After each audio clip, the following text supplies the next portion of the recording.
Okay. Just one more minute. I'm gonna call people up in the order in which they signed in.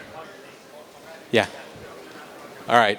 For the record, this is a public meeting on an application by Rancho Viejo Waste Management, LLC. It's for application for a municipal solid waste permit, and the proposed permit number is 2374. This is the formal comment portion for tonight's public meeting. This is your opportunity to come up and provide comments on the record. These will be the comments that you want TCEQ staff and the commissioners to consider before making any final decisions on the application. You will not receive a response to the comments that you make tonight. Instead, your comments will be combined with all the written comments that we received on this application, comments from the prior public meeting that we held on this application. All those comments will be considered and responded to in one document by the executive director's staff. So what's going to happen is you'll hear me call your name. When I call your name, please come up to the microphone, state your name for the record, and go ahead and provide your comments. I apologize in advance for when I do mispronounce your name. We've got 54 folks so far who have signed up to give comments tonight, and we need to be out of here by midnight. So for that reason, I'm going to ask you to limit yourself to 3 minutes initially. Please try to stay to 3 minutes, and then once we get to the 3-minute mark, I'm going to ask you to take a seat and give someone else a chance to provide their comments. As a reminder, tonight is not the end of the comment period, so even after tonight, you'll have more time to submit comments. But in order to give everyone a chance to speak tonight, please limit yourself to 3 minutes. Also, if we could please refrain from applauding while people are speaking, because that just causes more downtime, and that's more time that we're losing for people to speak. So hold your applause. We do appreciate you being here. We understand that you may support something that you hear, and then if there's something that you hear that you don't like, don't boo. Just wait until it's your turn. You can come up and give your comments as well. The other thing that we're going to do, if a Spanish speaker comes to the microphone and wants to provide comments, what we'll do is we'll have our translation service come meet you at the microphone, and we'll ask you to provide your comments in Spanish, and then they will translate live over the microphone so that those of us that are here and want to hear what you have to say can hear it translated in English. So please be patient with that part of the process, and we'll try to make it go as smoothly as possible. So with that, we'll go ahead and get started. First up is Eduardo Davila. Is Eduardo Davila here?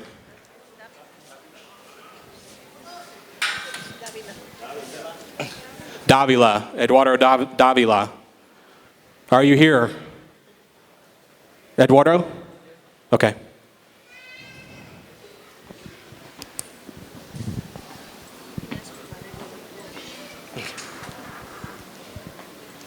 Hola, buenas tardes. Mi nombre es Eduardo Dávila.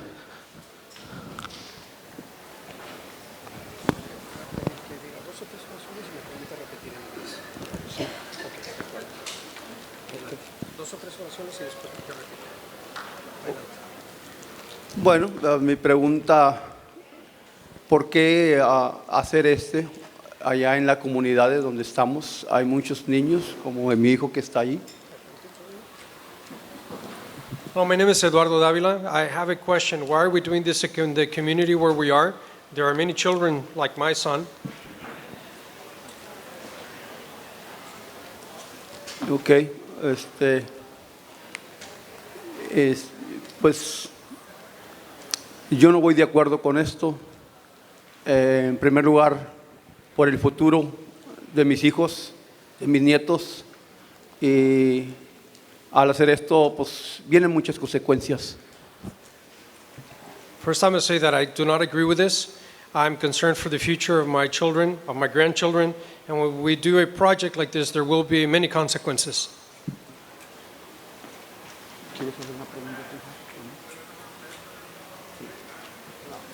Ok. Pues nomás mi pregunta es, y la última que diría,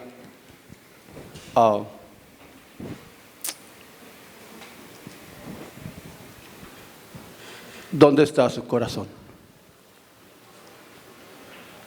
Por lo de mi hijo nomás. Right, ¿Dónde thank you. está tu corazón? Gracias. So I really have just one question to ask, and that is, where is your heart? Look at my son. Where is your heart? All right, thank you.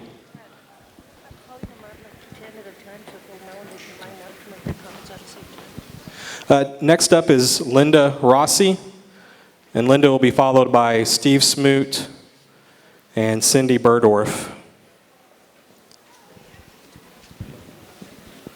Good evening. My name is Linda Rossi. I'm the CEO of Mackenzie Acquisitions and Developments. I am here to ask you to please allow this permit to be processed. Over the last 20 years of my life, I've done land acquisitions for international investors, and we did a very thorough examination of Mr. Benavides's project. And we came out with some patents that are actually very interesting. If anybody wants to check out or Google really fast, something really interesting on landfills becoming fuel, landfills becoming the future of energy, then you would see things in a different manner. I'm really pro-evolution. I don't know why is this becoming so politically oriented, but I will tell you this.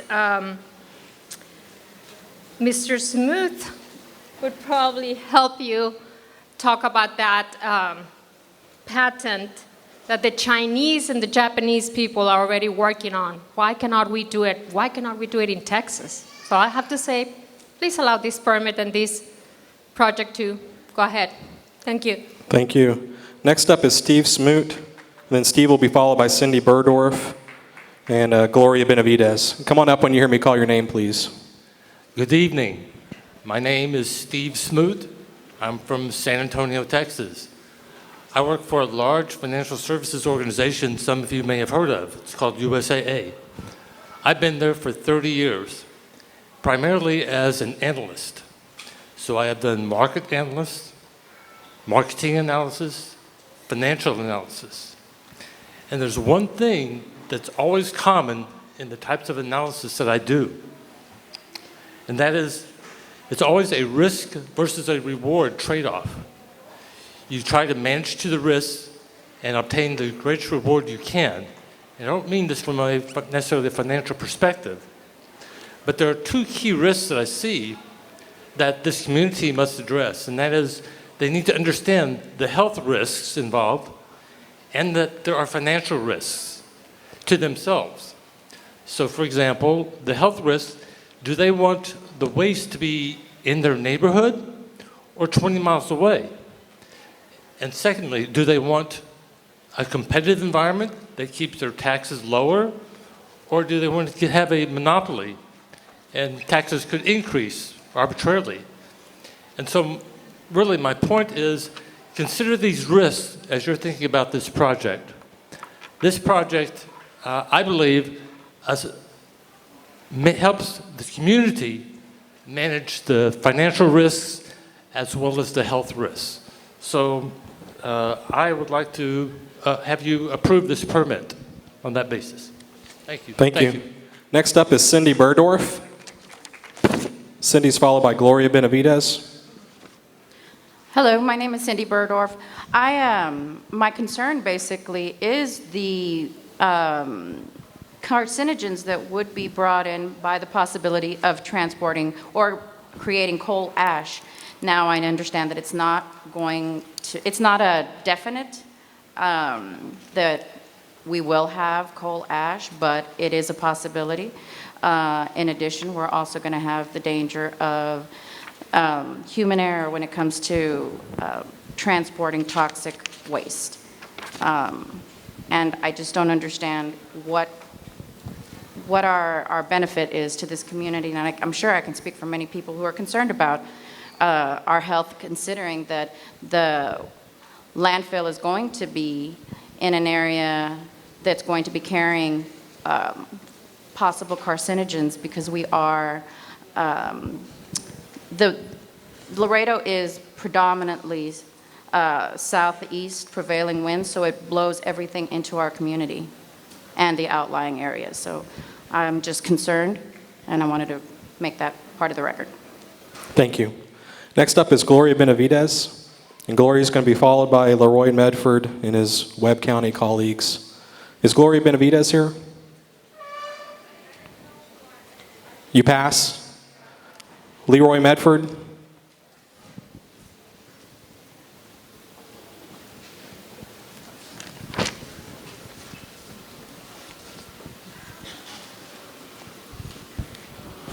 Good evening, and thank you, Senator Saffarini, for hosting this event this evening to be able to have this discussion, which is very important to everyone here, obviously, and of course, Webb County.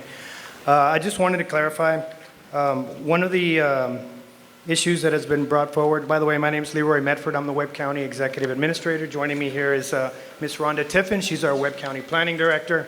We've been sitting here all night listening to all the commentary that's been going on, but of utmost importance here is Webb County's concern, obviously, for the health, the safety, the welfare of our residents living out in this particular area where this project is proposed. One of the gentlemen here from TCEQ earlier mentioned that, in his opinion, the aquifer that lies underneath this area is a minor aquifer. But I need to clarify that there are several people, residents, communities living out there that rely on that aquifer, and Webb County even has our projects with some wells that provide water to these individuals or Colorado Acres through this aquifer. So it's very important just to clarify that for you. Webb County did pass a resolution. I wanted to clarify that as well, against or opposing this particular project. There has been some discussion that there is a letter of support that has been presented, or that was presented by the prior Webb County judge. I want to clarify, I've been with the county for 20 years, and although a letter of support was given by a prior county judge, it was not authorized by the Webb County Commissioner's Court. So if that is presented to you, please understand that there is a clarification in a personal letter that was sent by the prior county judge and a full resolution in opposition to this project, which we do have, and we have filed, and it's made part of your record. I believe you'll already have a copy of that. Of concern is some additional issues, which at this point I'll defer to our Webb County Planning Director, Ms. Rhonda Tiffin. Thank you. Thank you. For the record, Rhonda Tiffin. In addition to being the Planning Director, I am also a Webb County, Texas Community Floodplain Administrator. So I am the Floodplain Administrator who can provide testimony with regard to what permits have and have not been presented to Webb County. I believe you were presented with the actual rule a few moments ago, specifically 30 TAC Administrative Code 330.63 CD2 Roman numeral 2. I bring this to your attention because I do want to advise you that there has been no development permit applied for or issued by Webb County. I believe this means that your application at this time is technically incomplete. I did file through your e-filing system my entire comments, and so I'm just going to try to briefly go through them, as well as a report. I also delivered the 7 sets as I came in. So I want to hit on some highlight points. Mention has been made with regard to the CLOMER. The CLOMER is Conditional Letter of Map Amendment. That is not a permit by FEMA. It is strictly a letter of conditional approval that if you do the things that you have said, and what is in the field is what you do, and you bring back, you bring back as built, it should meet our criteria. That is what Webb County signed off on, or I personally signed off on, under the form that is required from the floodplain administrator as a concurrence form that they have met or will meet local rules. The problem with that, and it is outlaid in my formal comments, is that some of the information presented in that application has been found to be inaccurate, such as ownership issues. One of the things that I have to do as floodplain administrator is make sure that everybody that's impacted by impounding of waters or diverting of waters have signed off and consented. We have since found that not all the owners have consented and will never do so. I am in receipt of that information, and I have made it part of my comments to you. For that reason and many others, on August the 2nd, I wrote a formal letter to FEMA revoking my 2011 consent. If the applicant were to come today and request a permit, the floodplain development permit, I would have to deny it. It is not complete as designed. Ms. Tippin, you're at 3 minutes. Can you wrap up briefly? Yes. The second part that I would like to bring to your attention Thank you. is the footprint of the floodplain, of the landfill has changed. What FEMA reviewed and approved in 2014 is not what is presented to you. And the reason I became aware of this is that when Mr. Benavides came to Commissioner's Court with his presentation, we found that the map that he presented and the one that he presented to my office in 2011 is not one and the same. My other comments are there. Thank you. All right, thank you. Next up is Griselda Vandeford. Griselda Vandeford, followed by Carlos Delgado Riojas.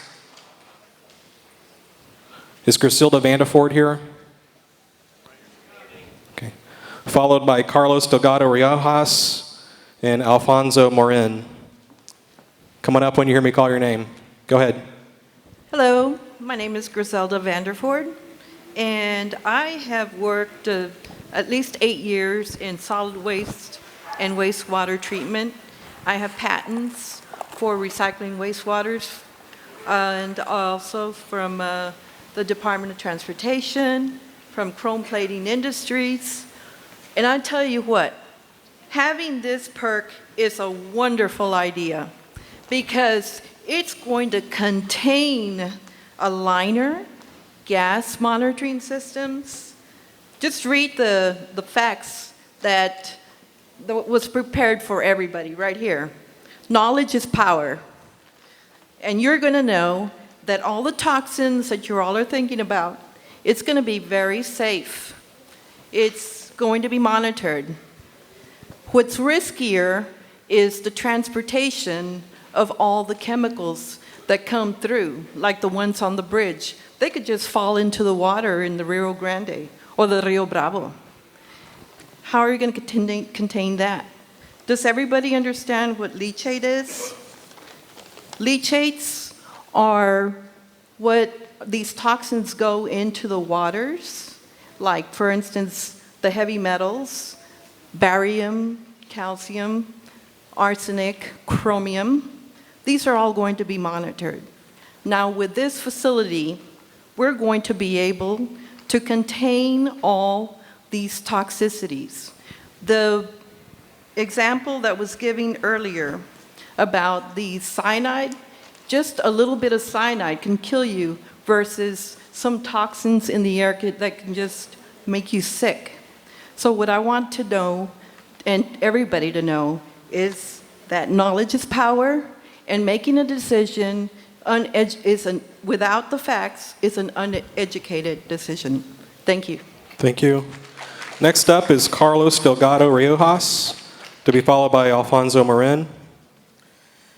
Buenas noches a todos y cada uno de ustedes. Mi nombre es Carlos Delgado. Good evening to every one of you. My name is Carlos Delgado. Personas de la mesa, señora senadora, buenas noches. Folks at the table, Senator, good evening. Vengo en representación de la ciudadana Beatriz Posada, alcaldesa electa de Nueva Ciudad Guerrero, Tamaulipas. I'm here representing Beatriz Posada, who is the newly elected Alcaldesa electa, sí, de Nueva Ciudad. newly elected mayor in the city of Ciudad Guerrero. en Ciudad Guerrero, en Tamaulipas. Administración 2016-2017. 2016-17 administration. Queremos, como miembros del equipo de trabajo de dicha administración, externar nuestra inconformidad y preocupación que tenemos en nuestra región. As members of this working team, we'd like to express our inconformity Preocupación and the concerns that we have en nuestra región del posible proyecto de la construcción de un vertedero de desechos tóxicos en las márgenes del arroyo San Juanito. about the construction of this landfill for toxic wastes near el arroyo San Juanito, San Juanito, en San Juanito Creek, el cual causaría un enorme daño irreversible a nuestras comunidades hermanas. which would cause irreversible damage to our sister communities. ¿Han pensado ustedes el impacto que causarían no solamente a nuestras generaciones, sino que también a la de nuestros hijos y nietos? Have you thought about the impact that you will have not just to our generation, but that of our children and grandchildren? Consideramos que no es justo heredarles este tipo de problemas por la inconsciencia y ambición de unos cuantos. We do not think it is fair to inherit, or for them to inherit these types of problems because of the lack of Thank you. conscience of a few. Según estudios, la capacidad del vertedero en esta región es de 365,000 toneladas al año. According to some studies, the capacity of a landfill in this region would be 365,000 tons a year De basura orgánica e inorgánica para 100 años. of organic and inorganic garbage for 100 years. Y el proyecto del PERC tiene la intención de disponer de 2 millones de toneladas al año de residuos tóxicos, mercurio, arsénico, entre otros metales pesados. And the PERC project, the intention of the PERC project is to dispose of 2 million tons of toxic residues such as mercury, arsenic, and other heavy metals. En su vertedero situado al aire libre, ¿se dan ustedes cuenta de la magnitud de basura tóxica que se estaría integrando al medio ambiente? And that is in an open air landfill. Do you realize the magnitude of the toxic waste that is going to be released into the environment? Consideramos que todo esto es por supuesto incomprensible e inaceptable, además que dicho basurero se planea construir en los cauces naturales del arroyo San Juanito. Let's consider that all of this is, of course, incomprehensible and unacceptable because this landfill it should not be built right on the coast of the San Juanito Creek. Como todos sabemos, toda esta contaminación llegará a nuestro río Bravo y en consecuencia a nuestra querida presa internacional Falcón. As we all know, all of this will eventually make its way to the Rio Bravo and to our beloved Falcon Dam. Este proyecto es sumamente peligroso y a todas luces mal planeado que perjudica enormemente tanto a ustedes, hermanos tejanos, como también a nosotros los tamaulipecos. This project is very dangerous, and in every way, Hold on, folks. this project is very dangerous, and in every way is ill-planned, and it is going to damage in a very large way, not just our brothers and sisters of Texas, but also those of us who live in Tamaulipas. En Tamaulipas somos más gente buena. We are more good people in Tamaulipas. Yo les preguntaría a ustedes, ¿por qué este basurero no se construye en la frontera con Canadá? We'd like to ask, why is this landfill not being built on the border with Canada? Thank you. A continuación, una reflexión. Just a thought. Valoremos a nuestro querido Río Bravo y a nuestra amada presa Falcón, Let's value our beloved Rio Grande, Rio Bravo, and the Falcon Dam, porque en algún momento de nuestras vidas se convertirán en un simple recuerdo. because at some point in our lives they will become just a memory. Por toda su atención y comprensión, mil gracias. Reciban un cordial saludo de nuestra ciudadana Beatriz Posada, Thank you for your attention and your consideration, and greetings from Beatriz Posada, alcaldesa electa 2016-2017. Mayor-elect 2016-17. Thank you. Next up is Alfonso Marin, to be followed by Alejandro Obregon and also John Stable. Are you Alfonso? Yes, sir. Go ahead, state your name. My name is Alfonso Moreno. I didn't prepare anything. In fact, I didn't know what I was signing up for up front. But while I'm here, I want to reiterate a couple things that people before me have said. Of course, naturally, the goal is to progress and move forward. And looking at the big picture, after the conversation we had in the previous portion of this meeting, it sounds to me like the PERC Center is a great way to stimulate the local economy as well as growth within our community. And on that note, I myself have officially changed sides and now support the PERC. Thank you. Thank you. Next up is Alejandro Obregon.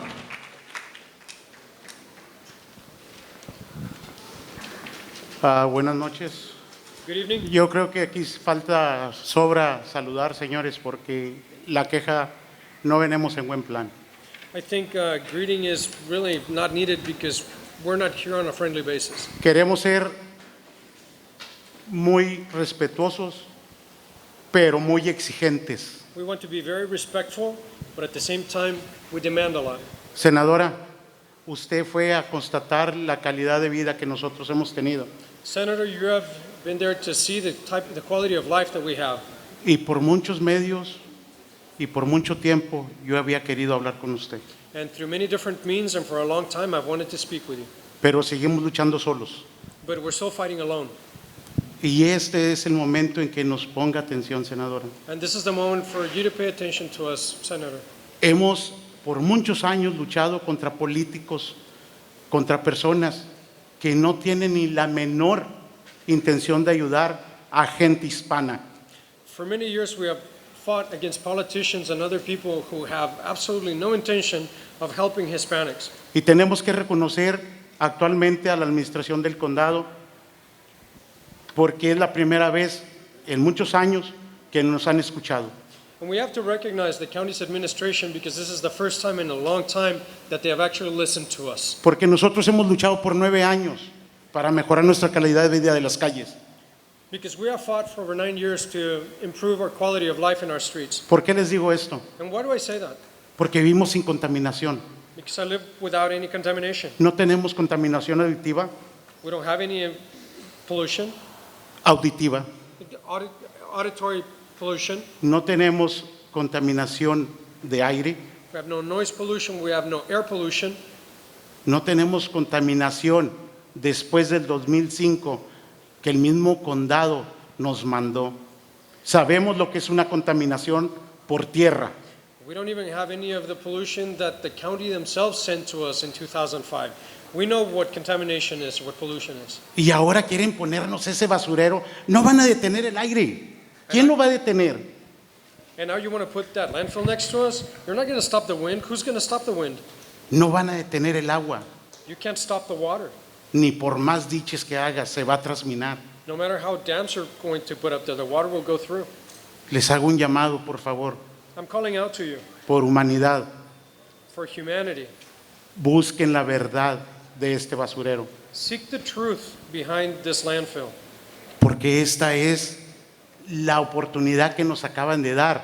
Jamás ni el empresario que lo estaba tratando de formar había ido a nuestra comunidad a decirnos qué tipo de riesgo vamos a tener. Because this is the opportunity you've given us to speak. And even the entrepreneur, the owner, he has never gone out to talk to us in our community and tell us the type of risks that we will face. Ustedes ahorita tienen el poder. Right now, you have the power. Y desde ahorita les decimos a ustedes, And from right estamos dispuestos a luchar hasta las últimas consecuencias. And right now, we're telling you, we are willing to fight until the last consequence. Si nos van a contaminar y nos van a dañar nuestros cuerpos, nos van a dañar nuestra salud, desde ahorita les decimos, empiezo yo por dañarme y me voy a una huelga de hambre. If our bodies are going to be polluted and damaged, I'll tell you right now, I'll be the first one to do that, and I'll do that to myself. I will go on a hunger strike. No estoy dispuesto y no estamos dispuestos, mi comunidad, la comunidad que está aquí presente. Ellos son los que mandan, señores. And I'm not willing. Hold on. No queremos ese basurero tóxico o no tóxico como lo dijeron, porque la verdad, And I'm not willing, and neither are they. They're not willing to have that landfill in our community because they're the ones that speak in that matter. whether it's a toxic or a not toxic landfill. Porque eso es lo que nos dijeron. No es tan tóxico, si es tan tóxico, puede ser, no puede ser. No, es blanco o es negro. Because that's what we've been told. It will be toxic, it won't be toxic, yes, maybe no, maybe. It's either black or white.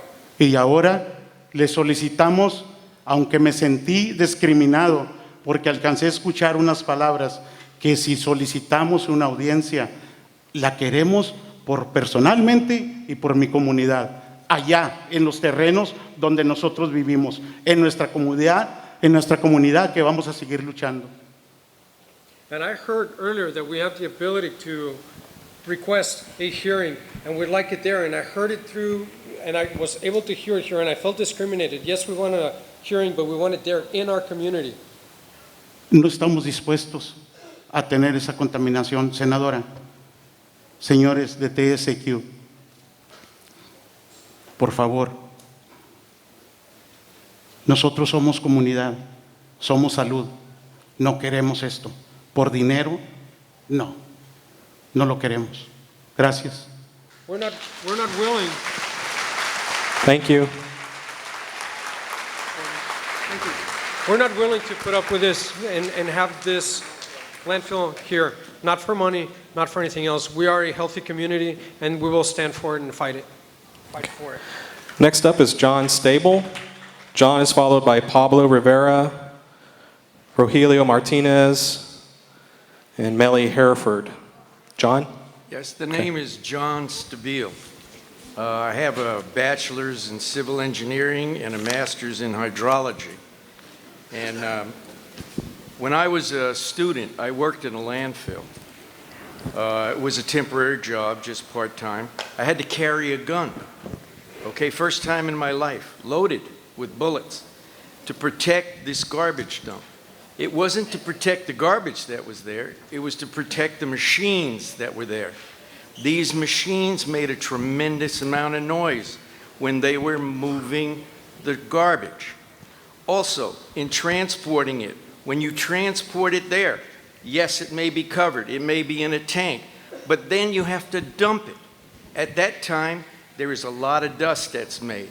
And as the man before me said, we have southeast winds, and what do? They blow right towards Laredo, and they're going to carry all this toxic materials in the air back towards us. Hold on. Could we please have order in the back? We need to be able to hear what's being said. Go ahead. This Pescadito landfill is a private enterprise. What does that mean? It means for profit. They're not in business to lose money. They're going to make money. And what are they going to do? They're going to take the most useless of the materials that they're going to transport to this landfill because it's the most profitable. You don't think this man is going to be in business, or this LLC is going to be in business to lose money. No, they want to make money. And how they're going to make money is they're going to bring in the dirtiest of the dirty. And they're going to fill this thing up. And I'm telling you, I don't care about your liners, I don't care about your so-called clay that's under the ground. Let me tell you, this is going to leach down into that aquifer eventually. It may not happen in 25 years, it may not happen in 30 years, but eventually it's going to get into that aquifer. Anybody, I don't care how small it is, as the city of Laredo sprawls out and keeps growing, it's going to move towards there, and they're eventually going to tap wells in there, and they're going to be pumping that aquifer. When it becomes polluted, hey, we could have another Flint, Michigan here. Okay?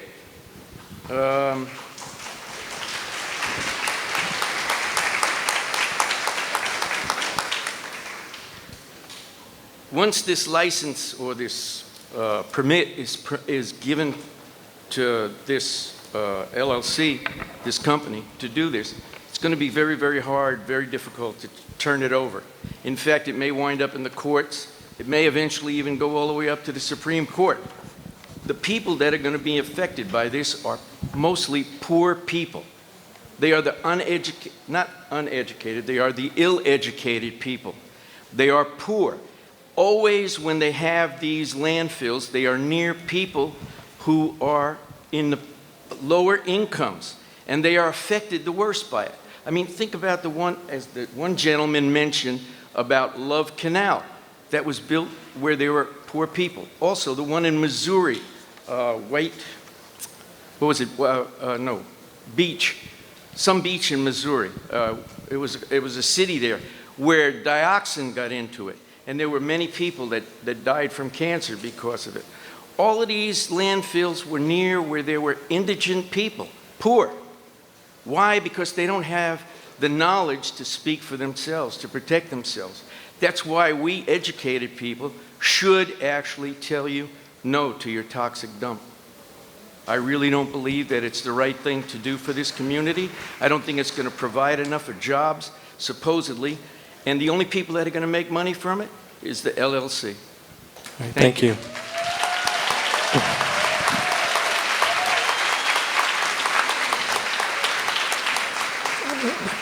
Ladies and gentlemen, again, we do appreciate you being here, and we understand that you support some of the things that you're hearing. As a reminder, we are making a recording of tonight's meeting. TCEQ staff are going to need to be able to listen to what's being said on the recording. Others may want to listen to what's being said on the recording. Please hold your applause while people are speaking. We would really appreciate it. Next up is Pablo Rivera. Pablo is followed by Rogelio Martinez. I think basically, from what I'm getting from this meeting, is that everybody, well, at least 99% of them, are they all want the same result. They're concerned about their families, they're concerned about the environment, and a lot of the information that was given around here, like I said, as an EPA and environmental guy that I am, I see a lot of fault in a lot of the information that was given here, probably because of lack of experience, you know. But, you know, without really thinking about it, basically what I'm getting is that everyone is interested in one thing: to stop something that can, if not now, in the future will happen.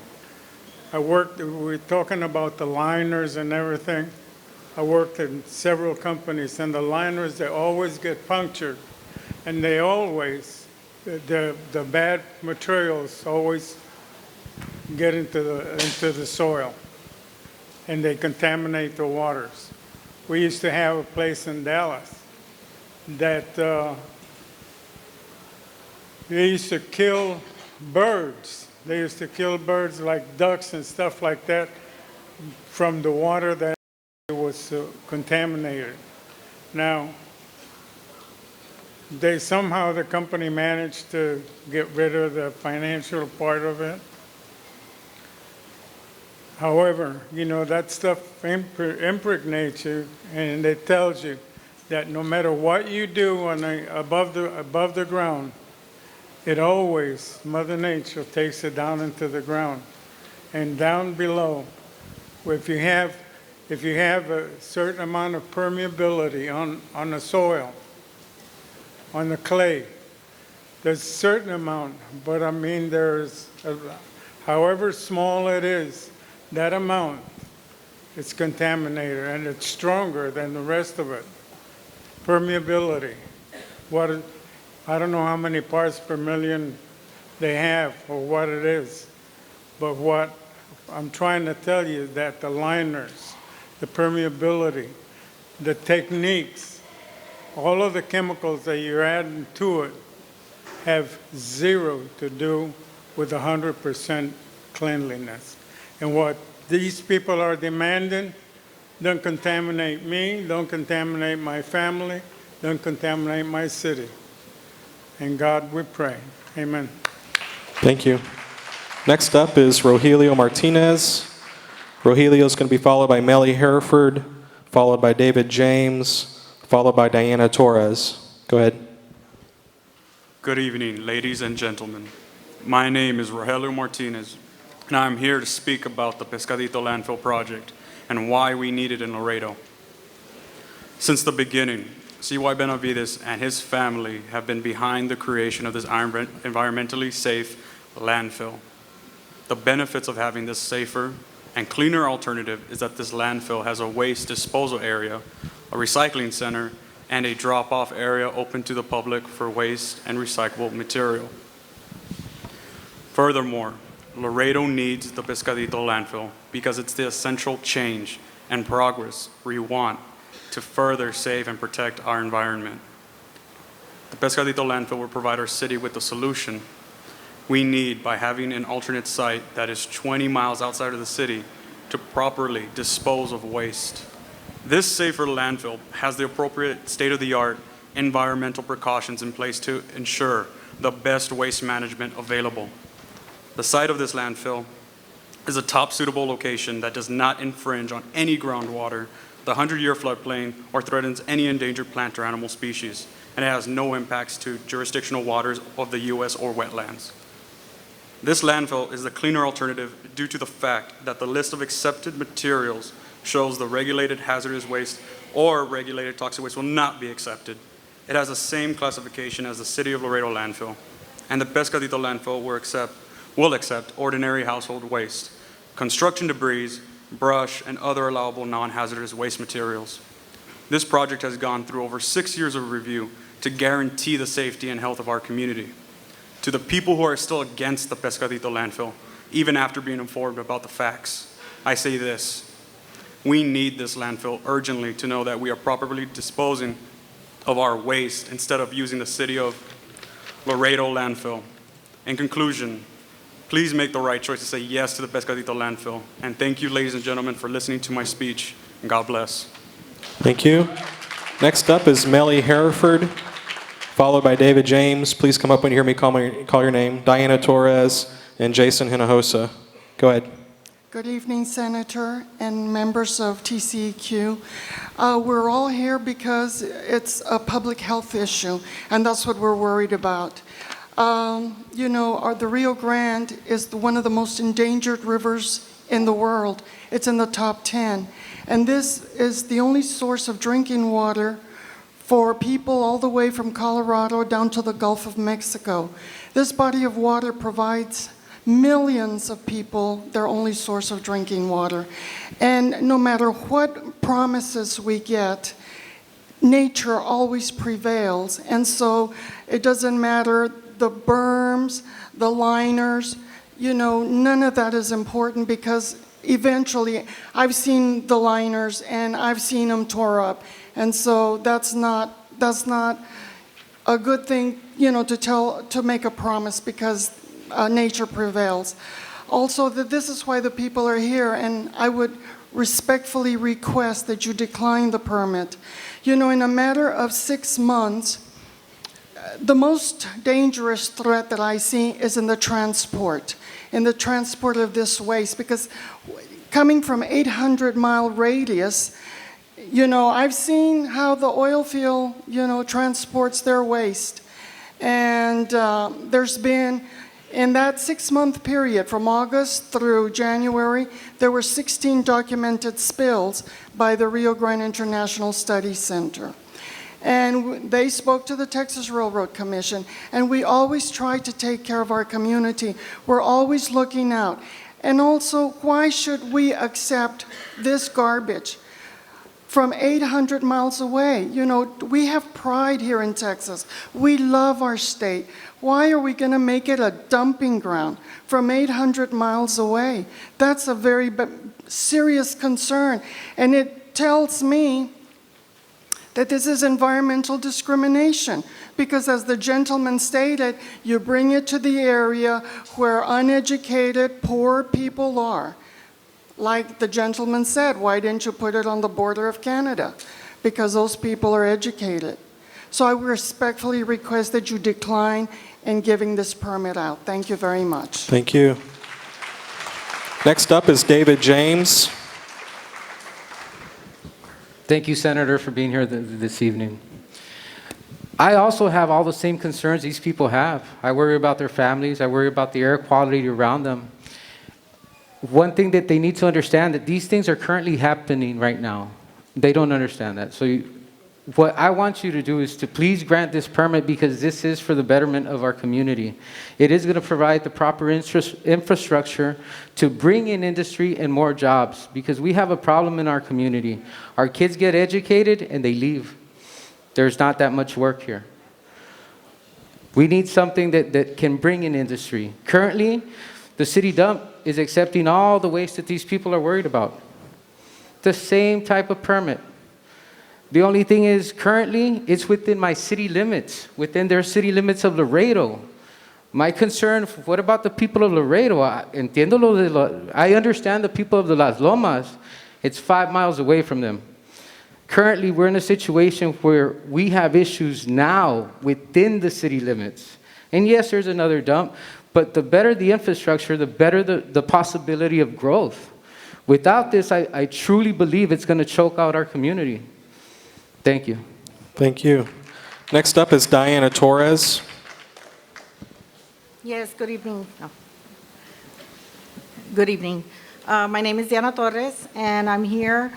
Basically, I want to let you know the reason that I'm here is because I was one of those persons that signed the petition without proper facts. And I'm not normally one to do that. But I was contacted by a friend of mine, very trusted, dear friend of mine, that urged me to sign the petition because it was something very bad for the environment, for our community. And I looked it up, I did my research, and you have to admit, Call did they had an excellent campaign for anti-dump. But when I started researching more, so I went ahead and signed it. When I started researching more, I realized that this is something good for the community. Why? Because it's been stated, we're the ones that create the waste. The waste is not going away. We need to have programs, we need to have facilities where we can put that waste and where it can be disposed of properly and also to be recycled. We need to learn to recycle. Because if not, our children and our grandchildren are the ones that are going to have the hard time to be able to deal with this type of problem. And it's only going to increase because our city is growing. Originally I received a lot of misinformation and I even went to their informational meeting. And one of the questions that really caught my eye was, it was a direct question asked by my husband that when he asked, are we currently accepting waste from Mexico? And flat out, no other comment. It was a flat out no. I've been working for the import-export business for over 25 years. It's happening. And I've seen documents on it. This waste is coming in, and this is toxic waste, not the kind that's going into the Pescadito. This is real toxic waste. And it's being imported through the border, and it's traveling all the way, for the last one that I saw was going all the way to Indiana. So that's traveling the states. Now, yes, there's always a risk, but it can be a risk on the roads, it can be a risk in the city, or it can be a risk 20 miles away out of the city, or it can be a couple of miles within the city limits. So yes, there's always a waste, there's always a risk. But I really believe this is good for our community. The community is growing, and we need this facility. So that's all. Thank you. Next up is Jason Hinojosa. Jason's going to be followed by Elva Villa Jordan, Elva Villa, John Jordan, and Jerry Schwebel. Good. I'm sorry? If I have maps to present. You can just turn them into me whenever you get done with your comments. Go ahead. Are you Jason? Yes. Go ahead and state your name for the record. My name is Jason Hinojosa for the record. I was born and raised in Laredo, Texas, and graduated from Nixon High School and went off to college and moved. And I've been interested back home in all the events happening with this landfill. A few of my credentials: I have a bachelor's degree in urban and regional planning, a GIS certificate, and location analysis from Texas State. Additional certifications I have, real estate and renewable energy from ACC. Also have a wastewater C license approved by y'all, and a CFM, which is a certified floodplain manager for the San Antonio River Authority, which we manage flooding for FEMA down 4 counties.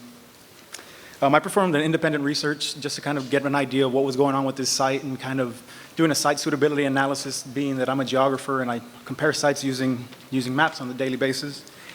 And when siting both these facilities, I was considering waste management and the proper disposal because this is what's critical when a city is growing and developing. Normally these projects stir up emotions of NIMBY, not in my backyard, and consider all the health implications.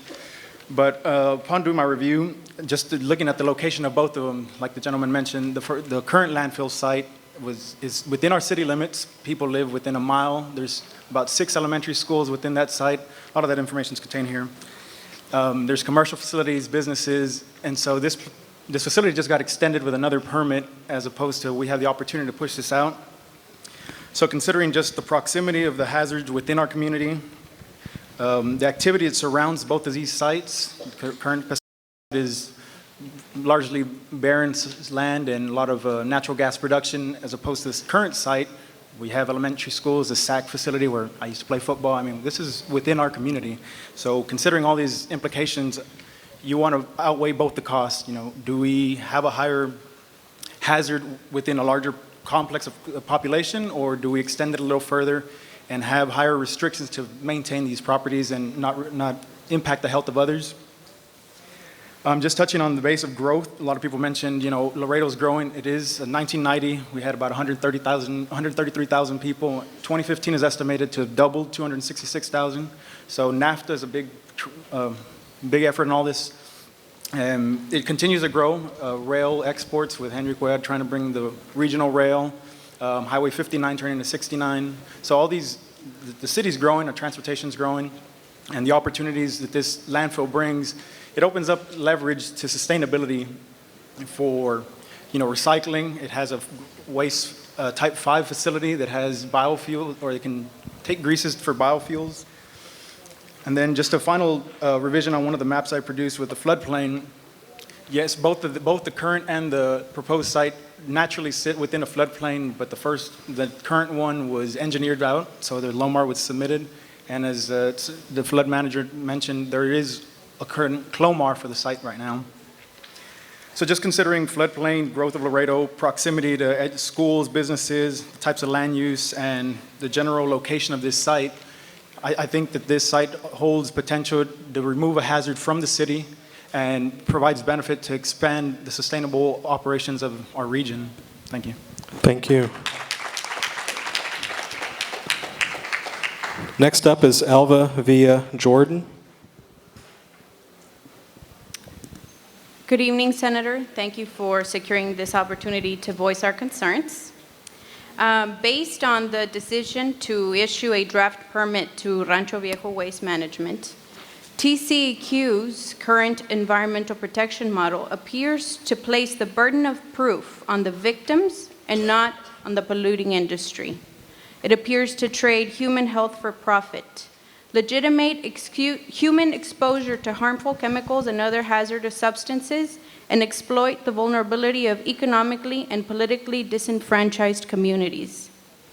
When people support and actively campaign for a landfill that proposes to import toxic industrial waste from 11 other states and Mexico into their county, it is an indication that the community is economically and politically vulnerable.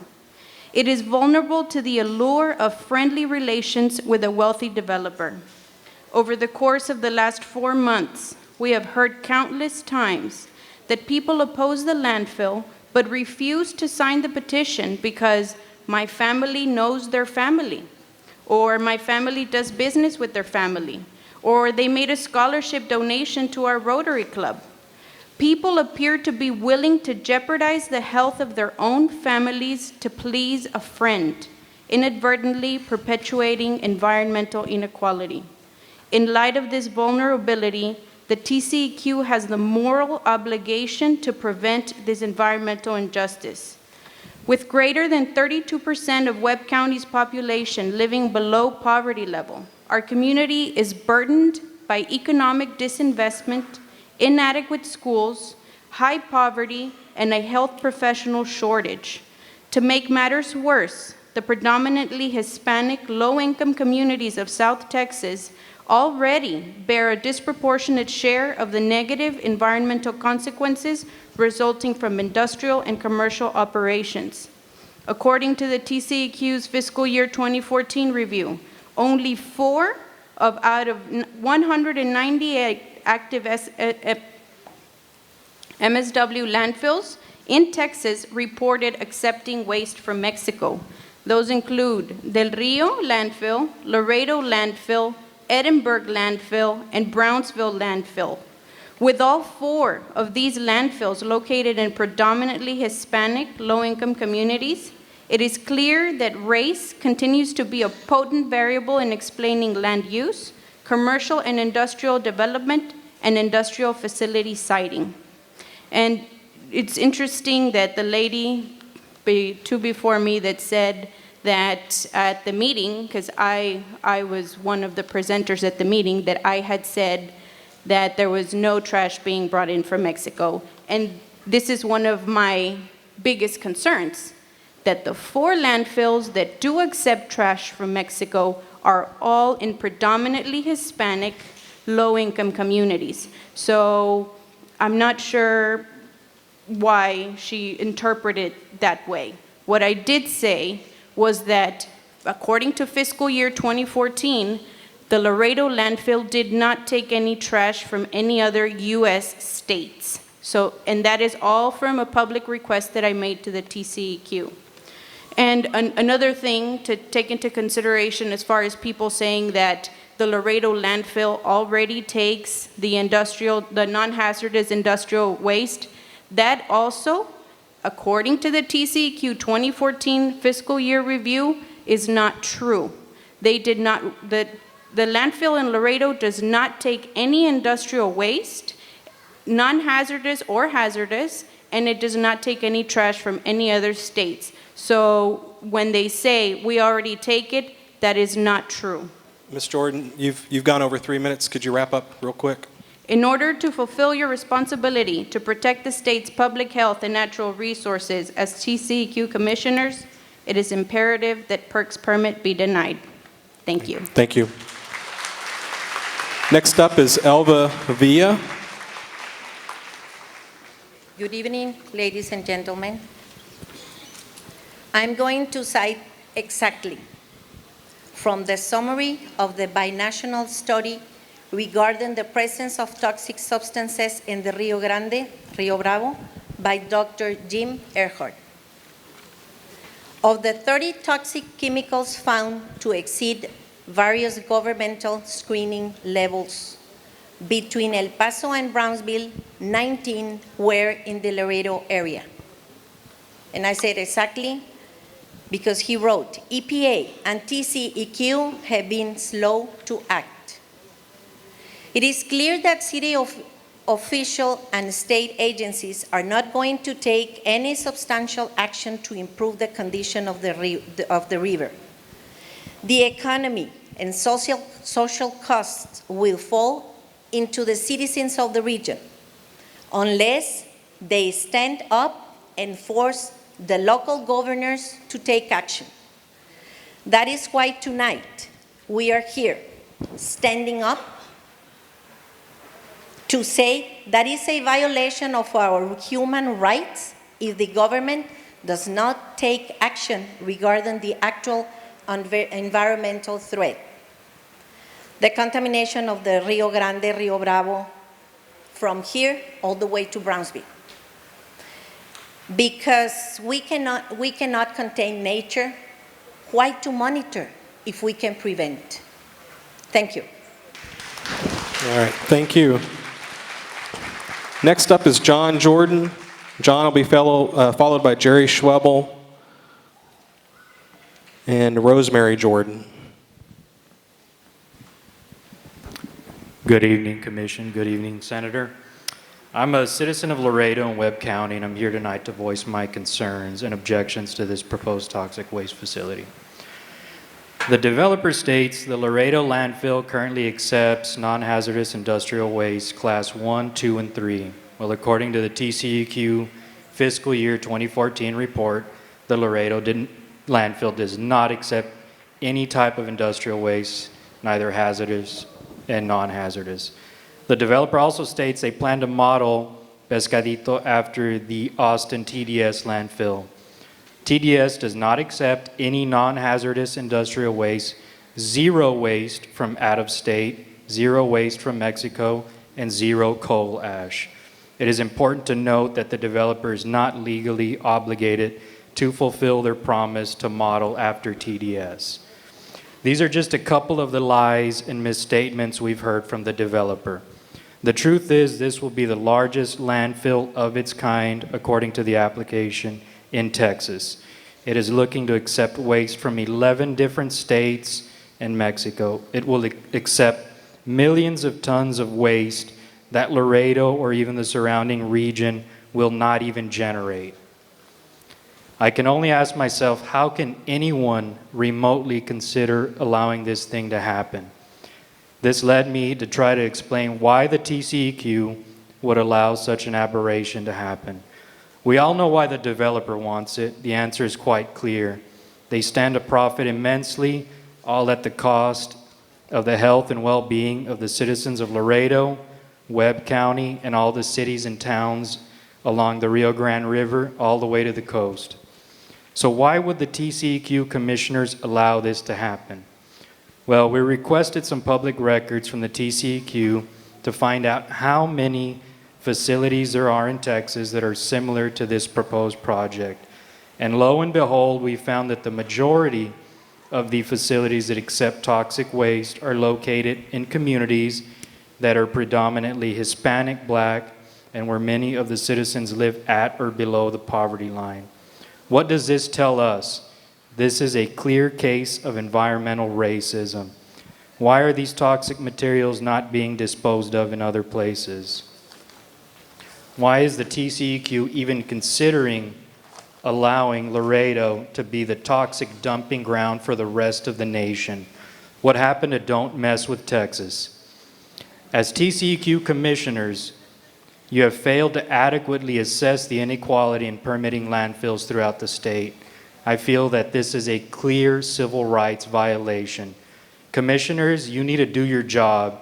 You need to fulfill the responsibility that the EPA has handed down to you and start by not approving PERC's landfill permit. Thank you. Thank you. Next up is Jerry Schwebel. Jerry's followed by Rosemary Jordan and Renee Ramirez. Go ahead. Thank you. Good evening, ladies and gentlemen. Senator Saffarini, members of staff and the commission from the Texas Commission on Environmental Quality. For the record, my name is Jerry Schwebel, and I'm here tonight to voice my support for the Pescadito Environmental Resource Center, or Rancho Viejo as you refer to it today.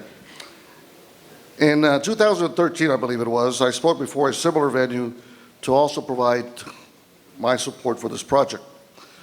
However, I'm here tonight not to present my reasons for judging the merits of the project or its success, but to present a different point of view as why we should allow this project to move forward. Much of the support and opposition you are hearing tonight will provide you plenty of differing views as they perceive them as to whether the project will be good or bad. I'm reminded of the old saying that everyone is entitled to their own opinion, but they should not be entitled to their own facts. I trust that all the true facts in favor or in opposition will be properly vetted by the approving authorities, including the TCEQ. I'm also conscious of the fact that we have friends on both sides of the debate. Our intentions are not to favor one party or another. My comments will be aimed at presenting a different point of view that perhaps many lose sight of, especially some of our political leaders. First, we see this project as a private sector initiative that is part of our free enterprise society. Therefore, we believe that individual landowners are entitled to do with their property or land as they choose, as long as it's done according to what the law dictates. Everyone should have the right to engage in a business venture in a free enterprise society. It bothers me to hear public and private entities attempting to take away this right. Some of us who have followed the course of the debate on this project have read and heard personal attacks that have distracted from understanding clearly some of the benefits or flaws of such a project. That's why many of us are here tonight, to learn so that the best and the right decisions can be made. I've spent most of my professional life seeking economic prosperity for our region, and personally I see projects such as this involving waste management as a business opportunity that could create more jobs and economic vitality. Our country was founded on the liberties to own our land and do with it as we and the law allows us. What gives anyone the right to stop anyone else from attempting to do so? Should such a project be stopped because there is a level of risk for the investor or owner? I say no. I just read some interesting remarks today by the chairman of the United States Chamber of Commerce. His name is Tom Donahue, when he was addressing the topic of revitalizing our economy. And I'd like to quote what he said. Policymakers would understand that our system thrives on entrepreneurial risks and regulatory certainty. That's how ideas take life, new products are brought to market, new technologies are invented, and new jobs are created. Doing all of this takes capital. Many institutions and businesses, I might add, will be betting on some ideas that are not sure things. Mr. Schwebel, you've gone over 3 minutes. Could you summarize and wrap up, please? I'll be glad to. Second reason is that we trust that the regulating agency, TCEQ, that has a sufficient experience and know-how to make sure that they have proper oversight for the safety of the project. I will close with one quote from a president, recent president. I'm reminded that when he said, let's not let the search for the perfect solution be the enemy of the right solution. So I thank you for the opportunity to speak tonight. Thank you. Next up is Rosemary Jordan. Rosemary is going to be followed by Renee Ramirez and Emigio Lugo. Good evening, Senator Z, TCEQ Commissioners, Mr. Benavides. Senator, thank you so much for arranging for this. Hang on 1 second. Again, I'm hearing a lot of noise from the back. If you could please take your conversations outside. We need to be able to hear what's being said. Thank you. Go ahead. I am Rosemary Jordan Contreras, a third-generation member of the Jordan family, which also encompasses the Ed Carr family and the Robert F. Weed family. I own 64.453 acres, approximately 1 mile south of the proposed waste management facility. The location of my property, abstract 2624-1624, FC Jordan, and 1432 acres, and abstract 1296-1643, GC and SF are 50.133 acres. If allowed, the vehicles transporting the waste to the proposed site will run alongside my property. A lot has been said about the environmental effects of the proposed Rancho Viejo Waste Management Facility project and the negative impact to the surrounding land, water, livestock, and wildlife. Since the proposed site is 3/4 of a mile from where our property begins, I would like to address another side of the dilemma. We have 3 residences on our land, 1 water well and a barn. Several family members raise cattle on this land, and we all spend a great deal of time at the ranch. With the approval of this project, our quality of life will be adversely affected. Passing approval for this project is in essence banning us from our own land, Mr. Schwebel. I am appalled at the total lack of respect and consideration for the lifelong bond nurtured between the landowners for over a century. I knew your grandfather and your father before you ever did. And I know that they would not approve of what you are doing. Thank you very much. Thank you.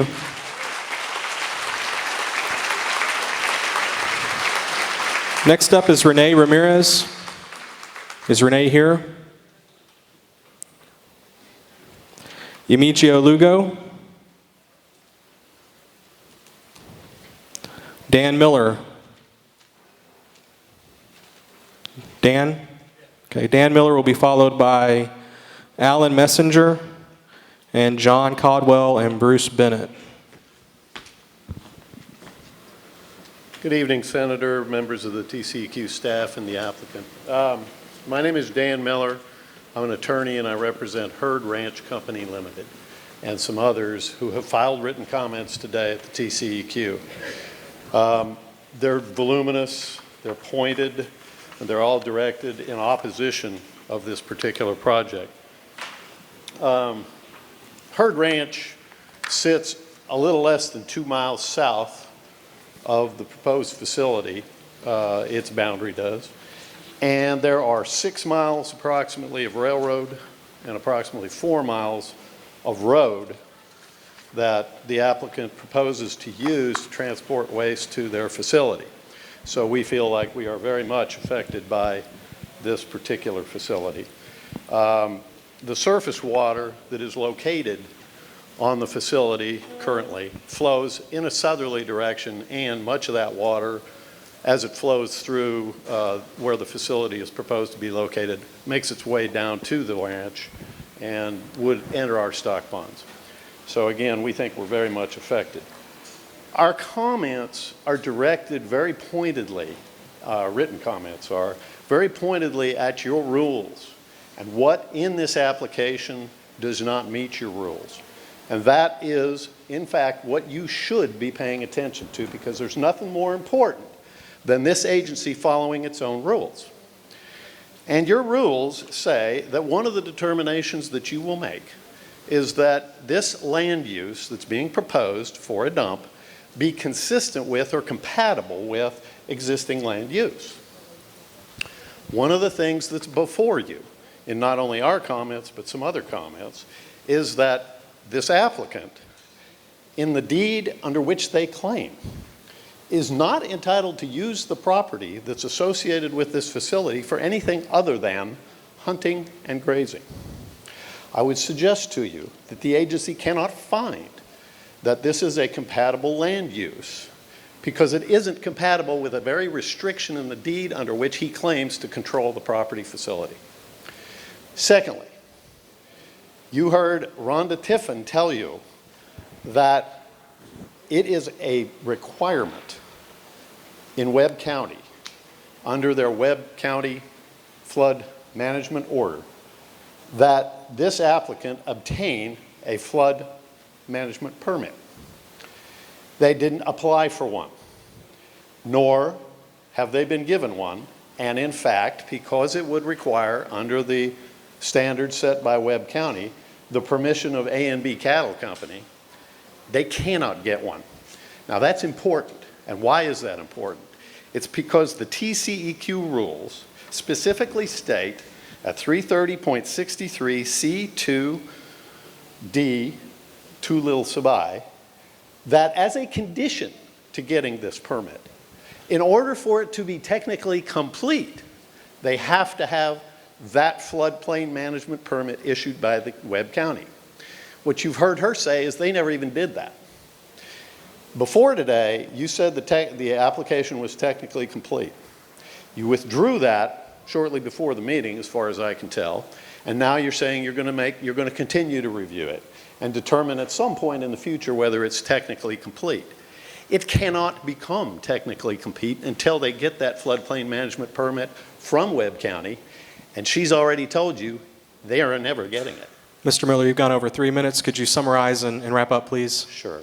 You should not approve this landfill, and it should be considered dead in the water, technically, appropriately under your rules, and floodplain water for that matter. All right, thank you. Next up is Alan Messenger. Hi, I'm Alan Messenger. I'm an environmental engineer, and I've worked in the area of landfills for 36 years. From 1981 to 1985, I was in charge of the Industrial and Hazardous Waste Land Disposal Permit Program for the state of Texas.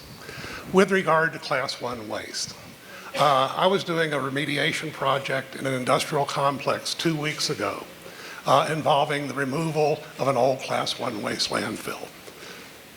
I got a call from the county inspector, and this was in the heart of an industrial complex. He was getting odor complaints from chemical plants 2 miles away. So he told me. I didn't verify that.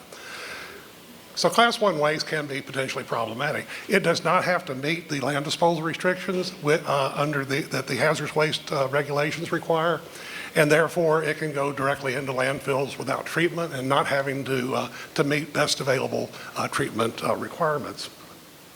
Pescadito says it will limit Class 1 waste to below grade and to 20% or less of the previous year's incoming municipal solid waste receipt as specified in TCEQ regulations. But this limitation appears to be nothing more than a camel's head under the tent. Once the camel's nose is under the tent, the rest of the camel will follow. It's my understanding that the TCEQ has interpreted its modification rules for municipal solid waste landfills to allow an applicant, without having, once they get such a permit that authorizes Class 1 waste, to modify that permit in the dark of night with no public notice, no opportunity for public participation, and for all practical purposes, convert what was represented to be a municipal landfill to an industrial waste landfill without any opportunity for a public meeting or an adjudicatory hearing. I think that's what is intended to be done here. I think that's extremely likely. That's what is intended to be done here. So accordingly, it is my opinion that TCEQ should do one of two things. Either it should put an irrevocable permit provision in the permit that permanently restricts Pescadito from disposing of Class 1 waste at rates greater than 20% of the preceding year's municipal waste receipts and below grade. Or it should require Pescadito to file an application under the industrial solid waste rules under 30 TAC 335 for a Class 1 commercial industrial waste landfill and then meet the stringent requirements that would be applicable to this landfill. Thank you. Thank you. Next up is John Codwell and Bruce Bennett. Yeah, Bruce Bennett, and I'm an attorney in Austin. I'm here representing A&B Cattle Company. First, Senator Zaffirini, I want to thank you on behalf of my client and all of us here for requesting this public meeting and even more for attending tonight. It's very much appreciated. And I wanted to let you know that there are 10,000 signatures on a petition opposing this landfill. So this is just a fraction of the people here tonight. I have filed today, and I want to give you a copy of the public comments we have made. I just want to highlight about 3 of them. First of all, you've heard about the rule from Rhonda Tiffin and from Dan Miller that says he has to have a development permit. We urge you to follow the rule. The courts say the agencies are bound to follow their own rules. And why is that? Because public trust These people are all looking to you tonight to follow your own rules and make him get what the rules require, which is a development permit from the county. He hasn't done it, and he can't do it. That means this application ought to be dismissed. We heard a previous speaker talk about the necessity of following the law. Well, the rules are the law. They have the force of law. They have the force of a statute. So follow your rules, please, because these people are looking to you to do that. Number two, this is not an application for a municipal solid waste landfill to serve Webb County or this region of Texas. It's really an application for an industrial solid waste landfill to serve as the toxic waste disposal site for Mexico and the rest of North America. There is no unmet demand right now for disposing of municipal waste generated by Webb County. That demand is already being fully met by the existing landfills. You heard tonight there's a necessity for it. That's not true. There is no necessity for it. And that's why the Ponderosa landfill recently got authorization for the above-grade disposal of Class 1 industrial waste. They're not getting enough municipal waste to make it. They have to go to start accepting industrial waste. The proposed Pescadito landfill is far larger than Ponderosa. The Pescadito application shows that its disposal sites are all designed for Class 1 waste and that it plans to accept 1 to 2 million tons of waste per year in the first few years. So what kind of waste will those millions of tons consist of? Industrial solid waste, which includes toxic waste, and special waste. You haven't heard much talk about special waste. They're asking to be able to accept special waste. Special waste includes hazardous waste by small generators. It also includes asbestos, untreated medical waste, and incinerator ash. Where will it come from? It's going to come from all of North America. You should stop this subterfuge and masquerade and treat this application for what it really is, an industrial solid waste, toxic waste facility. Such facilities, as Mr. Messenger said, are held to much stricter standards. They haven't met those standards. You should deny it. My final point I want to talk about is misrepresentation of land ownership.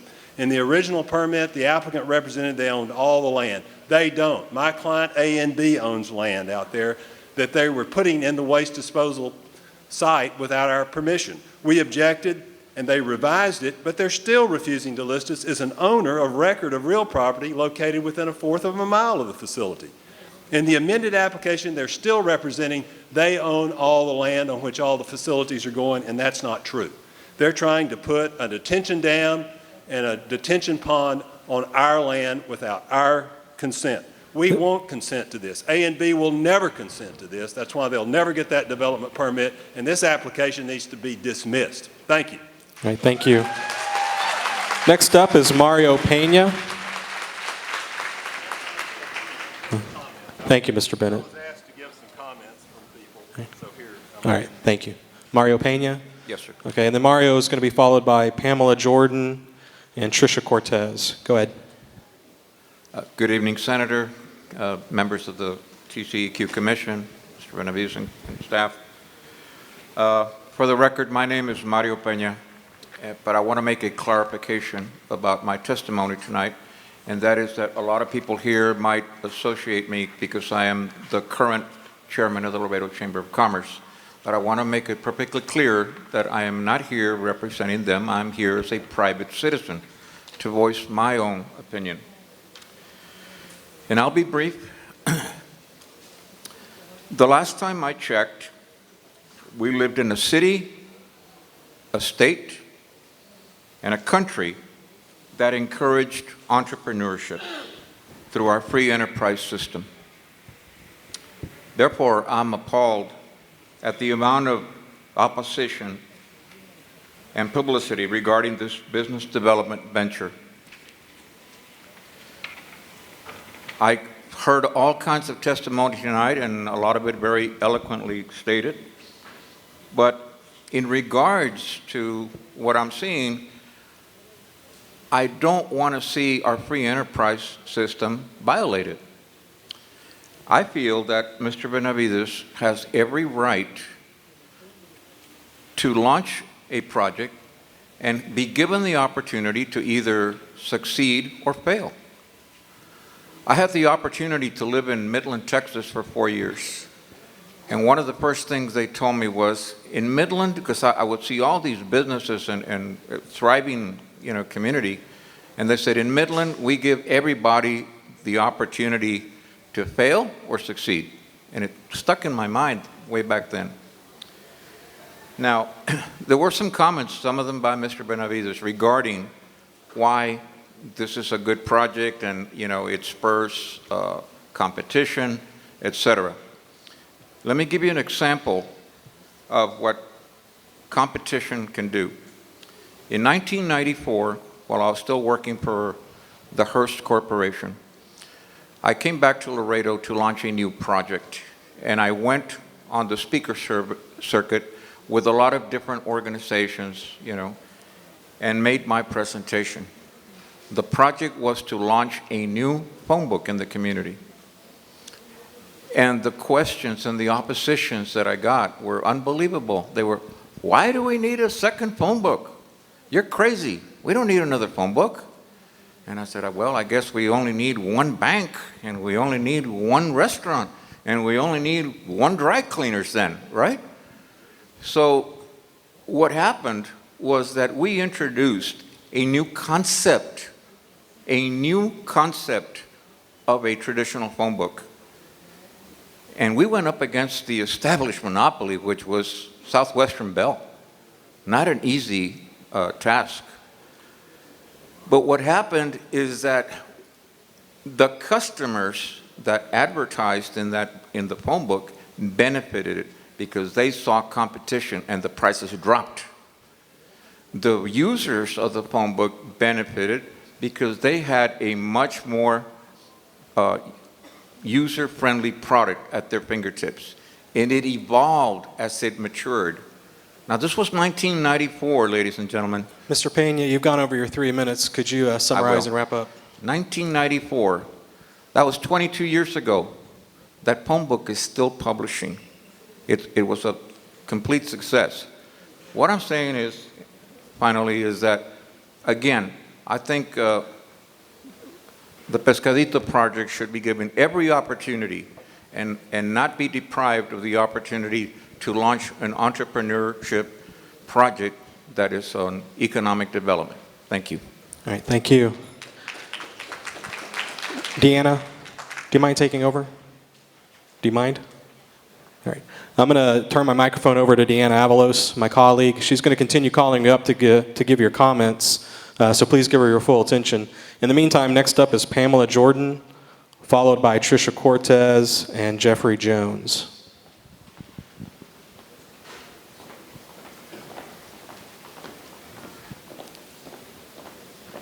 Good evening. I'm Pamela Jordan. Thank you, Senator Zaffarini, for requesting this hearing. Thank you, TCEQ, for listening to our concerns. You're going to have to bear with me. I will be quick because I've changed my whole speech. As mandated by the EPA, OSHA, and TCEQ, the proposed PERC has submitted an emergency preparedness plan as part of their application. Since the application is under technical review, we would like to ask that the Commission specifically review the emergency preparedness plan of the PERC. Data from 2001, which is the most recent data that I could find from the U.S. Fire Administration, lets us know that there are over 8,300 landfill fires every year. The Fire Protection Research Foundation has found that the major problem contributing to these fires is the recognition and the proper implementation of fire codes. Proper implementation of the fire code should occur and/or be verified during the permitting process. Federal data show that 22% of plants in Texas that regulators say pose a risk of explosion or toxic release have never been inspected for emergency preparedness. Fire departments around the state and the nation report that most facilities develop plans that are inaccurate or insufficient to stop an emergency from becoming a disaster.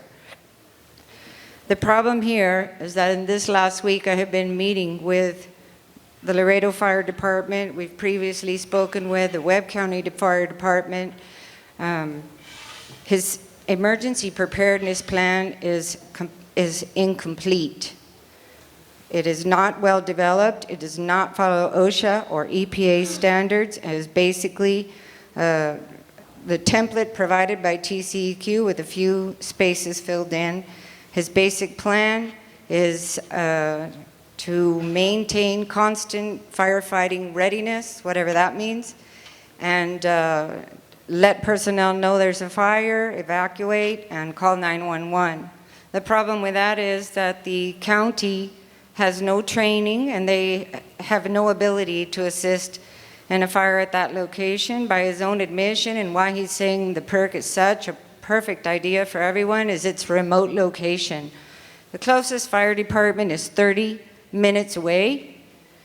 It is 18 miles, but it's another 7 miles down Jordan Road to get to his facility behind closed gates. They do not have the training or the equipment to deal with a fire emergency in that area. And he also has listed the Laredo Fire Department, who has no responsibility to act, except in the case where they are called in mutual aid. In which case, if they do have to react out there, they're going to bankrupt our county overnight, which will have to repay the city for the fire assistance, which will be every problem he has out there, because our volunteer fire department is already extremely overtaxed and does not have the hazmat training they need. Lastly, I would like you to consider that even though the firemen are not here, because really the city has, it's out of their jurisdiction, he has not spoken to anybody. He has not spoken to the volunteer fire department, and he has not spoken to the city of Laredo. They are not even aware that they make up the majority of his emergency preparedness plan. I ask you to also consider that our first responders in Laredo are already overburdened, not only with the community that they take care of, but they also have a special job here guarding our border.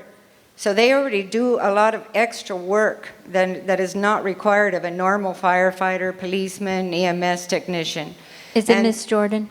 Ms. Jordan, you're over the 3 minutes, if you can summarize. Fine. I would find it highly irresponsible that TCEQ not review in detail his emergency preparedness plan and require that he first solicit the permission of the local fire department to list them on that plan, and he makes sure that our county and our city are able to bear that burden and not take precious resources belonging to the city to see about his private enterprise on his private property. Thank you. Okay, thank you. Tricia Cortez, followed by Jeffrey Jones, followed by Alci Villarreal. There we go. Good evening, Senator, TCEQ, and all members present.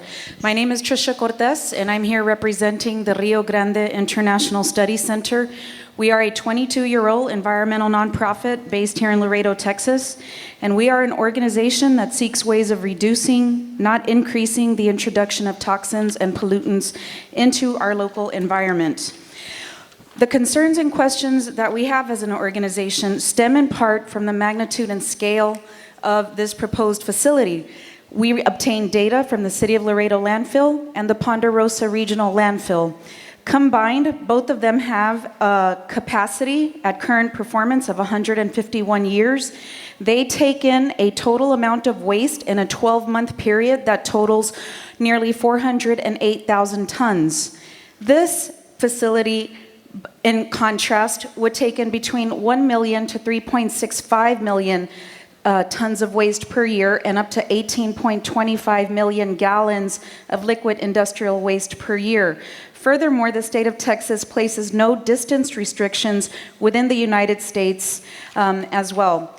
Some of the areas that we are extremely concerned about, and this is from waste experts, is that while pollution can be viewed as an acute risk for landfill operators, contamination is a chronic risk. Air pollution. Nationally, landfills are the third largest source of methane emissions in the United States. Methane and carbon dioxide make up about 90 to 98% of landfill gas. Climate change experts now acknowledge that methane is a greenhouse gas greenhouse gas 22 times worse than carbon dioxide. And a recent study of 288 landfills shows that that there's 83% presence of off-site migration of gases. Given the proposed scale of this landfill facility, air emissions produced would be at a greater magnitude than the other two landfills combined. What are the air emissions projections for this proposed landfill, and what are you, TCEQ, planning to do to lessen those emissions? Secondly, landfill gas also includes amounts of ammonia, sulfates, hydrogen, sulfides, carbon monoxide, nitrogen, and non-methane organic compounds such as trichloroethylene, benzene, and vinyl chloride, according to the Agency for Toxic Substances and Disease Registry.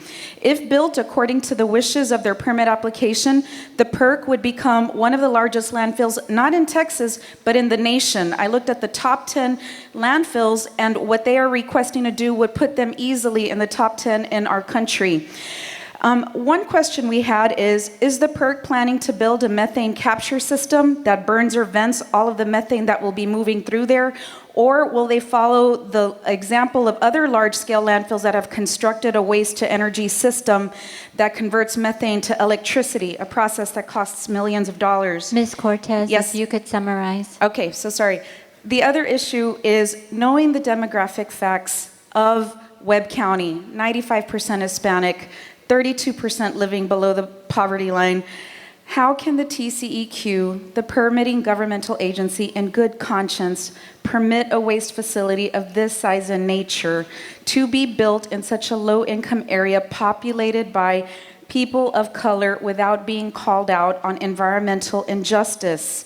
There are 10 colonias within a 5-mile radius that include hundreds of people. They are all within the path of prevailing winds that would be coming off the direction of the landfill. And that's another extreme concern. Ms. Cortez, yes. I'm going to have to call time, but All I right. can take that written document into the record. Thank you very much. Okay, Jeffrey Jones, followed by AC Villarreal, followed by Olympia Skursky. Let's try that. Your name, sir. Good evening. I'm Jeff Jones.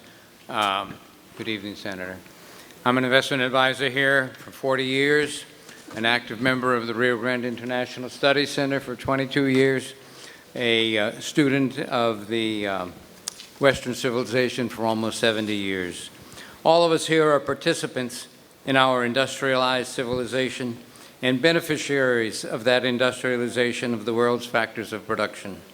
We all live significantly easier lives than our forefathers did 50, 100 and more years ago.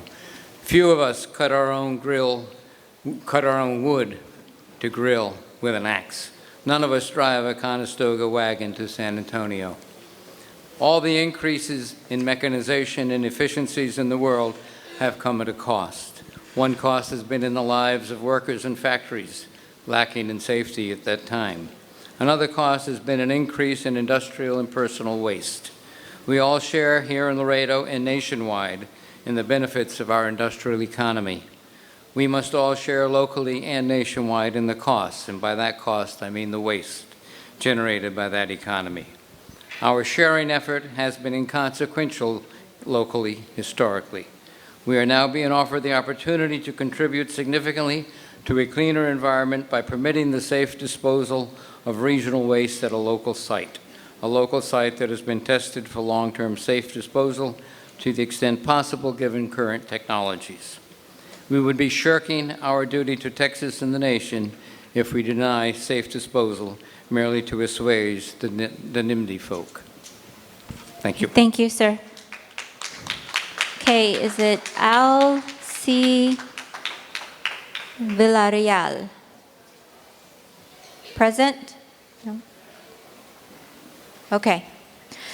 He'll be followed by Olympia Skursky, followed by Carolyn Cadena.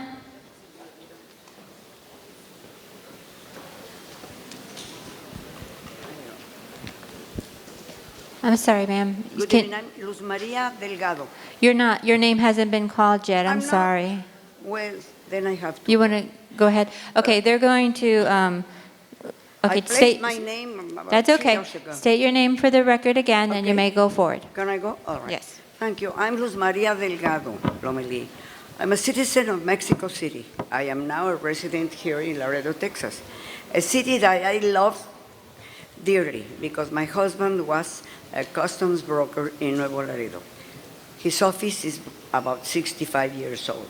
So I've loved Laredo, and I've known Laredo since it was a little town, beautiful, very amicable, and I have seen it grow, and I love it.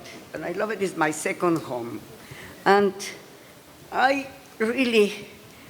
very much concerned because I just learned about this problem, which is by all means a problem.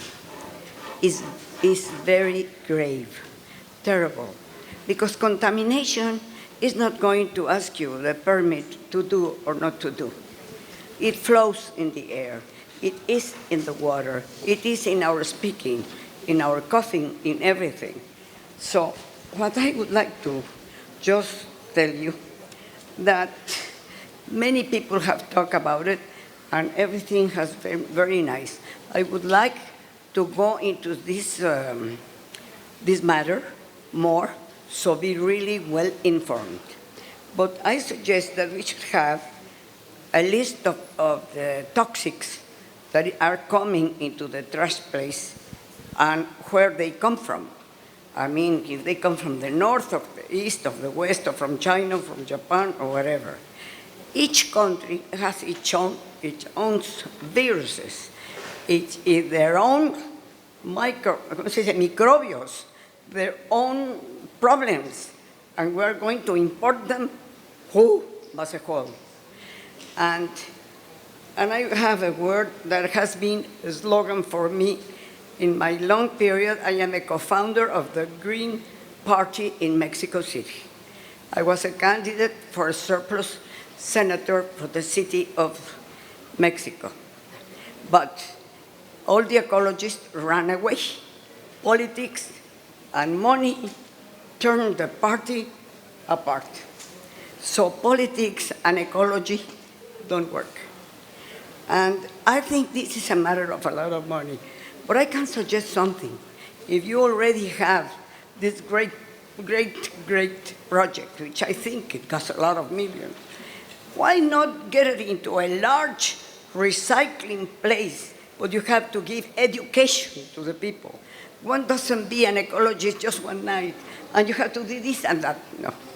I've been giving lectures about how dispose of the waste of the trash in the house for over 30 years. And still people, I don't care. I put this. Consider that people put in the trash medicines they don't use. Everything that is not worth it goes to the trash. It's not only what you just take for eating, it's what you dispose of. And that's terribly contaminating because we take their antibiotics, hypos, needles that are there because every home doesn't, people don't go because they're not educated to take their trash where it is needed. Ms. Delgado, if you could summarize. It's going to be the last thing. Why don't you just place a nice, sensational recycling place with a lot of education, how we should divide our trash. And then recycling, because in the recycling, there's a lot of business. In Mexico, a lot of companies are recycling, and they want us to do it free. Well, that's not fair. People who are going to recycle have to pay for the trash they are going to use. Okay. Thank you. My congratulations to all of you. Thank you. And one last thing. Don't you at all, I just have to say that, don't you think by any chance that all you people and all of us are going to have a different kind of breathing air, different than our children that are going to be 2 feet tall. They're going to breathe the same air that all of us contaminated. No one is going to be safe. Thank you. Thank you. Okay. So yes, sir. Your name for the record, sir. Good evening. My name is Al C. Villarreal. Maria Delgado. and I'm a war veteran. I come to you here to speak to the commission itself and to Mr. Benavides that a lot of factors get to be considered. I understand the commission has a hard task to do. Probably one of the most difficult tasks they have is to decide whether or not this project will continue forward. My statement is pretty simple. Disapprove of it. A lot of valid points have been made from various people of this community, to include distinguished guests as well. We're not questioning Mr. Benavides' right for merely applying for a landfill. Number one thing to consider is safety. What do we have in place if a catastrophic event were to transpire? Are we ready for it? Is all the surrounding counties ready for it?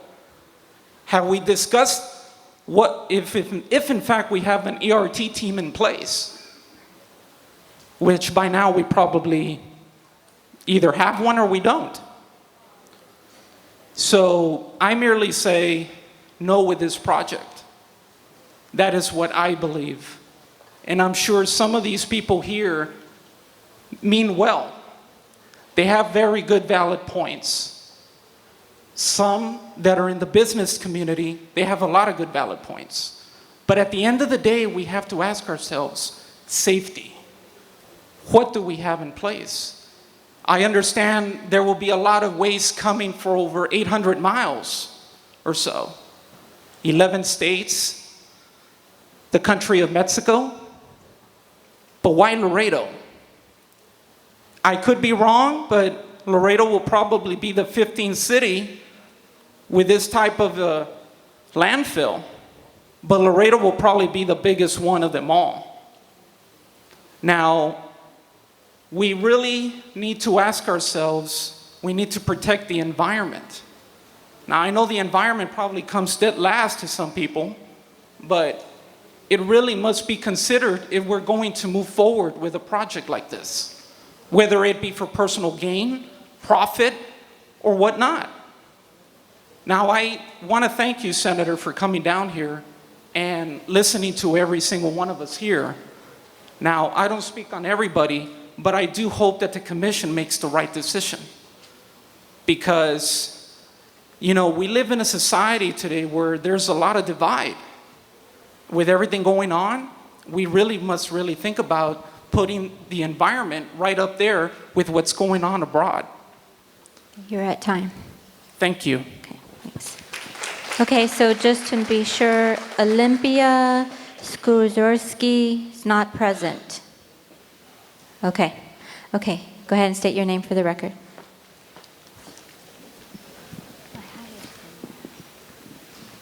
Good evening. My name is Carolyn Cadena.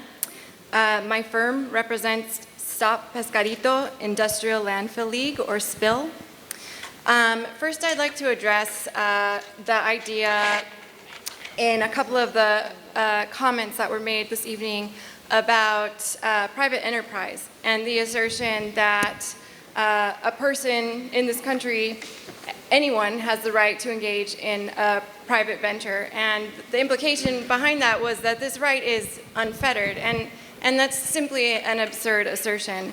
I mean, one only needs to look at the laws and look at the regulations to see that citizens also have a right to live in communities that are free of toxic pollution.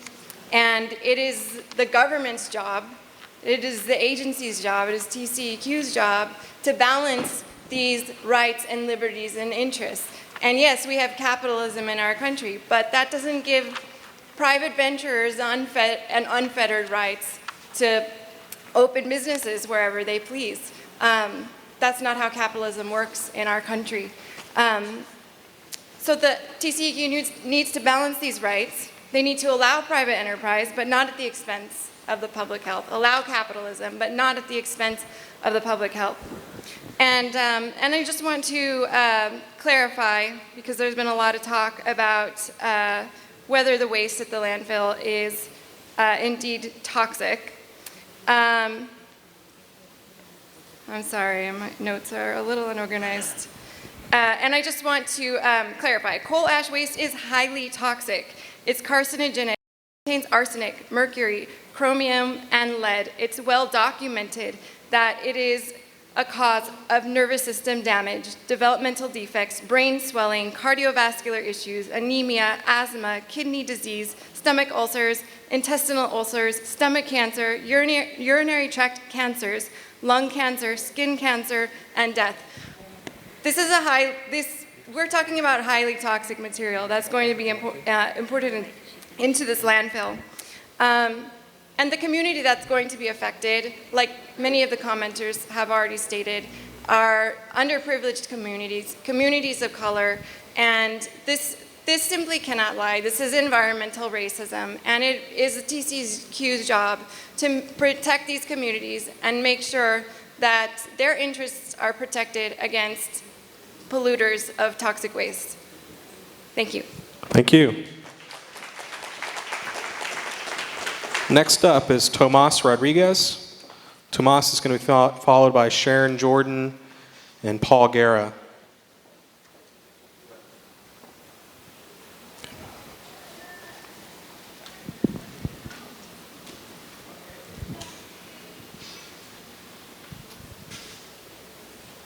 And go ahead and state your name for the record. My name is Tomas Rodriguez. Members of Texas Commission on Environmental Quality, staff, I thank you for being here tonight. It's been a long night. I almost feel like I'm the professor after lunch, so everybody's going to go to sleep, but I will give my opinion. I'm here to speak in favor of the project. I've been in the water and sewer business since 1971, and I've been dealing with public, and I've been 18 years before that, or rather, I'm not that old yet. I was born in '43. I went to A&M and got my civil engineering degree, and I'm a professional engineer. But I've been working for the public since 1971, and I've yet to find anybody to want a sewer plant to be built or a landfill to be built. A landfill is very important for cities and municipalities that have a sewer plant. Why? Because every day the city has to dispose of sludge. And the size of our city, which is about 270,000 people, right now we're delivering between 100 to 120 tons a day. That's 5 to 6 18-wheelers. But when it rains, every landfill shuts their doors on the city's sewer. BF5 San Antonio shut us down. Maverick County and Eagle Pass shut us down. City of Laredo wouldn't let our own sludge could be put here, and even the Ponderosa had problems because it rained. And they tell you you can't bring sludge, Rodriguez, until it dries up. It doesn't rain in Laredo, but it sure does sometimes for 2 weeks in a row. And that's why I think it's for a health reason. And if you don't dispose of the sludge at a sewer plant, then guess what? You have to keep it there. And sludge rejuvenates itself in odors as soon as it rains again. So we have a health problem. And not only do we have a health problem around the sewer plant because communities grow around the sewer plant, even though you put them way out there, 20, 30 years ago, the South Laredo plant didn't have homes. Now it does. North Laredo plant didn't have anybody there in the 70s, but now we have homes all the way around. And now in the South Laredo, we have our neighbors, Nuevo Laredo. So if we have bad odors, it affects them. So I'm saying this is one of the projects, one of the good things about the project is that it can handle the sludge that deals with people's waste. Thank you very much. Thank you. Next up is Sharon Jordan. Sharon's going to be followed by Raul Guerra and Anna Medellin.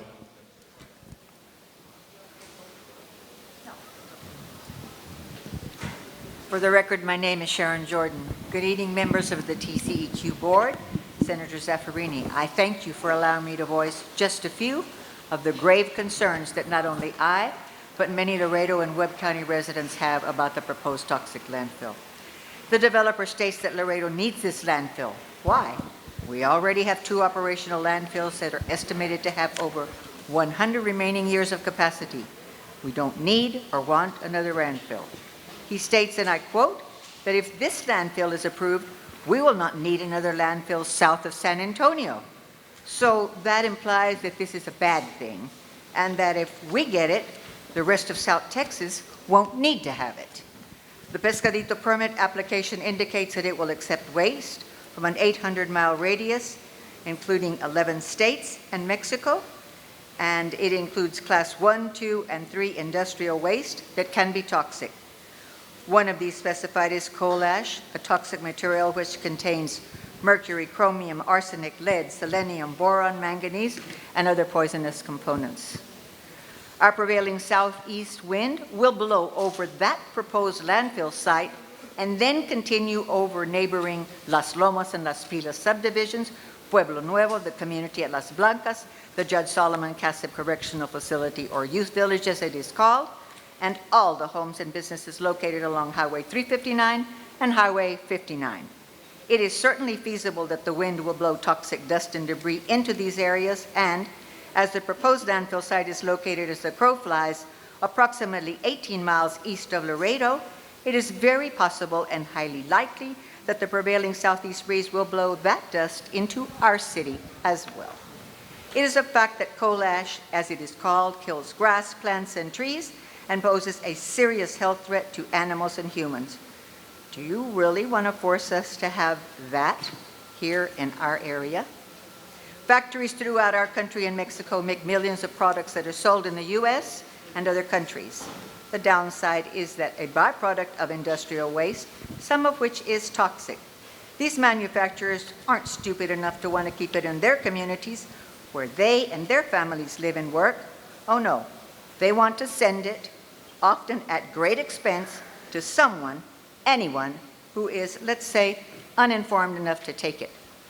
Given that the application seeks to import this hazardous waste by truck and rail, not only our community, but all the communities along the entire route are in danger. There are many potential disasters which can occur in the relocation of toxic waste, such as derailment, leakage, spontaneous combustion, accidents involving the trucks transporting this waste, all of which have occurred. When these disasters do occur, they pose a serious health danger to health, irreversible damage to the environment, and they are extremely expensive to remedy. Nearly half of the proposed landfill site is located in the floodplain. The proposal states that a reservoir, dams, and levees will be built to retain the water produced by rainfall. I sincerely doubt that this will be possible in instances when heavy rainfall occurs. I have seen floodwaters burst huge dams, and I have seen Highway 359 closed by waters generated in that very floodplain area that have burst the confines of tanks and creeks and covered the highway, making it impossible to cross for hours. Ms. Jordan, you've gone over 3 minutes. Could you please summarize and wrap up? Yes, and I ask your indulgence. My land is next to his, and I feel that I really have some things that I am prepared to say this evening. I will try to be as brief as possible. Thank you. Please.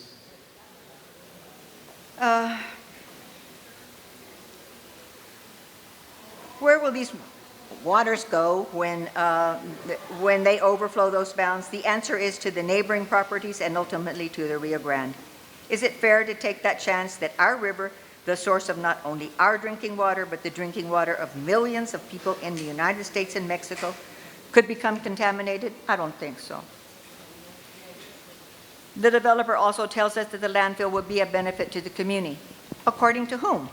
The Webb County Commissioners and the Laredo City Council have both passed resolutions opposing the landfill. The Rio Grande International Study Center, whose mission is to protect and preserve, has also said that they oppose it. I believe with all my heart that if you are fortunate enough, blessed to own even the smallest part of this wonderful earth that God gave us, that you are honor-bound to cherish and manage it in a responsible manner. To take action that has the potential, no matter how remote that may seem, to pollute the air we breathe and contaminate the water that we drink, violates the civil rights of every man, woman, and child who would suffer the consequences. There is a beautiful native proverb that states, "We do not inherit the earth from our ancestors. We borrow it from our children. Please, please, do not allow this abomination against God and man to become a reality and your legacy to future generations. Just say no. Not in this community, not on my watch. Thank you. Thank you. Next up is Raul Guerra. Raul's followed by Anna Medellin, Paul Fry, and Simone Arriaga. Is Raul Guerra here? Anna Medellin, are you here? Paul Fry, F-R-E-Y. Simon or Simone Arriaga. Dwight Dillerman.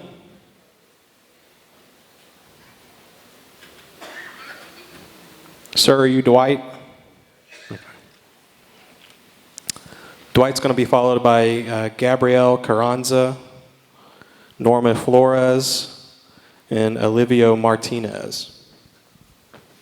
Good evening, Senator, gentlemen. My name's Dwight Dillman, and I live at Los Lomas. I've lived out there for 10 years.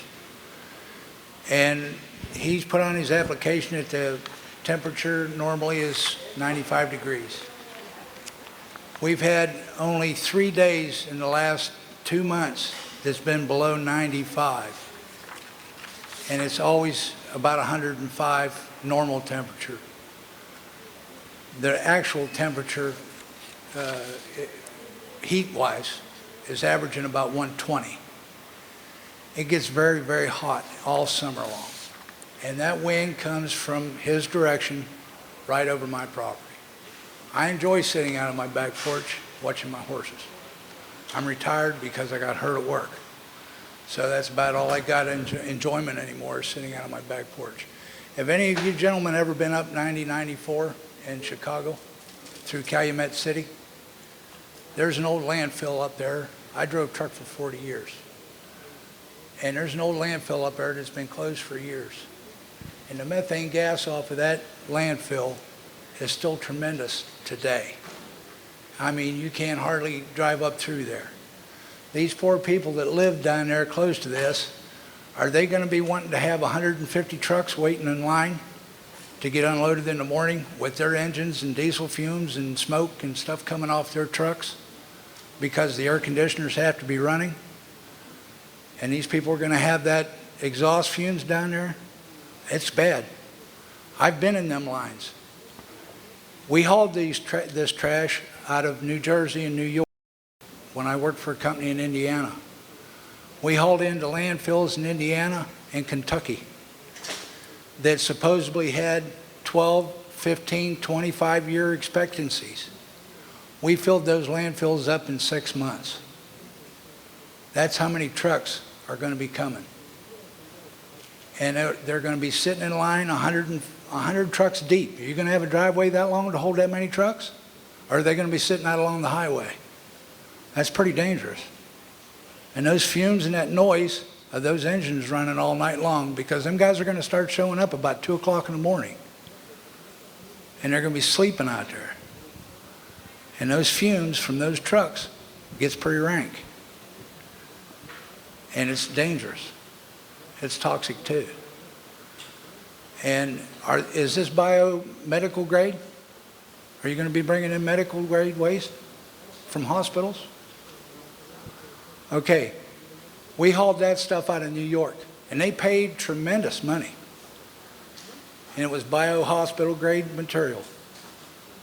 Okay, this stuff, we had 20 trailers designated for Frito-Lay and Lay's potato chip. That's all they hauled.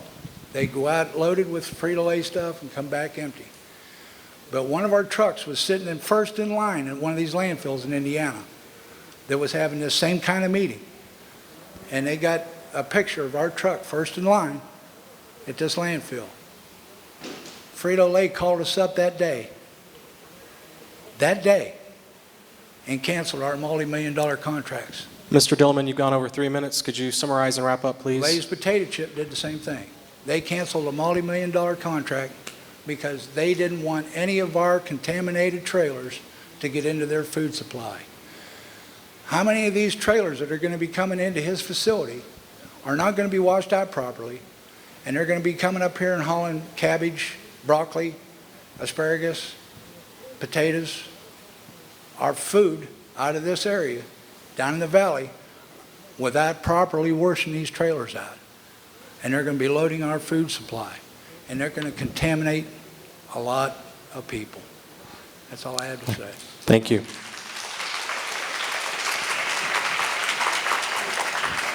Gabrielle Carranza. Norma Flores. Are you Norma? Okay. Norma's followed by Olivia Martinez.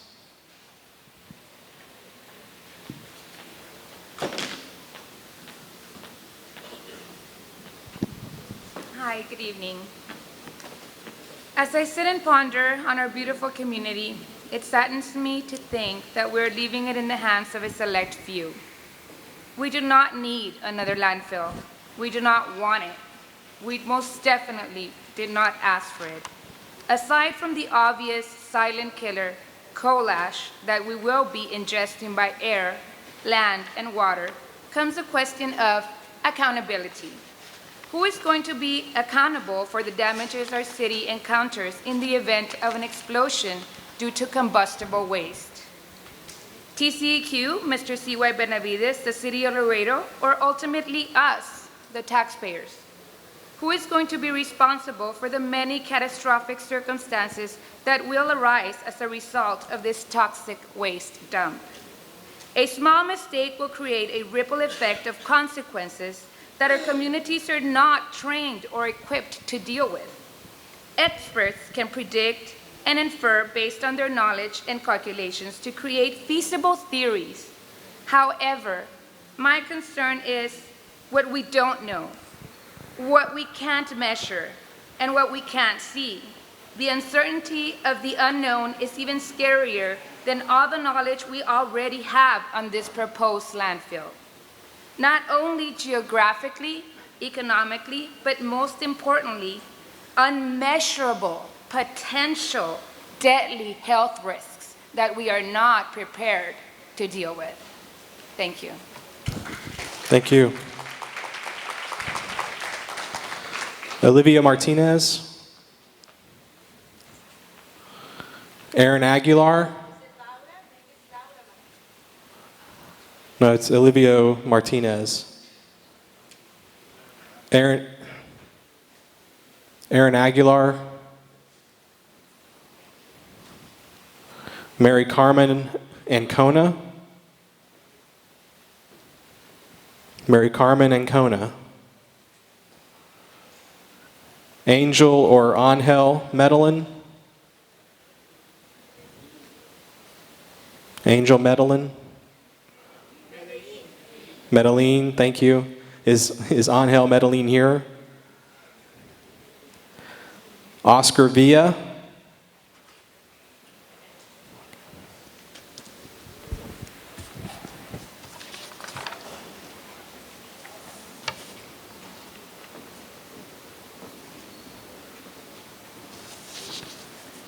Muy buenas noches, señores del estrado, senadora Zaffirini. Gusto en saludarle. Le manda muchos saludos nuestro gobernador electo, Francisco Javier García Cabeza de Vaca. Hoy en la mañana estuve con él en Victoria y me dijo que la saludara. Sí, claro. Good evening, ladies and gentlemen, Senator. Greetings from our elect governor. I was with him this morning. He sends his greetings. Está preocupado por este proyecto y me pidió que la saludara. He's concerned about this project, and he asked me to deliver his greetings to you. He estado escuchando todo lo que se ha dicho en esta junta. Me queda claro que es un proyecto que está hecho sobre una cuenca que vierte a un arroyo, San Juanito, y que cae al río Bravo o Río Grande. I've been listening to everything that's being said tonight, and we see that it's a project that is built on a site that will feed into the San Juanito, el Arroyo San Juanito, and then from there to the Rio Bravo, Rio Grande. Cuando esto sucede que afecta al río Bravo o el río Grande, hay tratados internacionales entre México y Estados Unidos. Uno de ellos es Frontera 2020. Hay otro que se firmó en 1976 en Tijuana. You know, whenever anything affects the Rio Grande River, there are international treaties like the Frontera 2020. Y otro que se firmó en Tijuana en 1976, donde dice muy claramente cuando se va a hacer un proyecto que pudiera afectar a los dos países 100 kilómetros de la frontera para un lado u otro, automáticamente tiene que entrar la Comisión Ambiental de aquí y la Secretaría de Ambiente de México, como también la Comisión de Límites y Aguas. And also another treaty that was signed in Tijuana in 1976, and this treaty clearly states that whenever a project that may impact the other country is going to be built within 100 kilometers of the border, either way, both international commissions have to be involved automatically.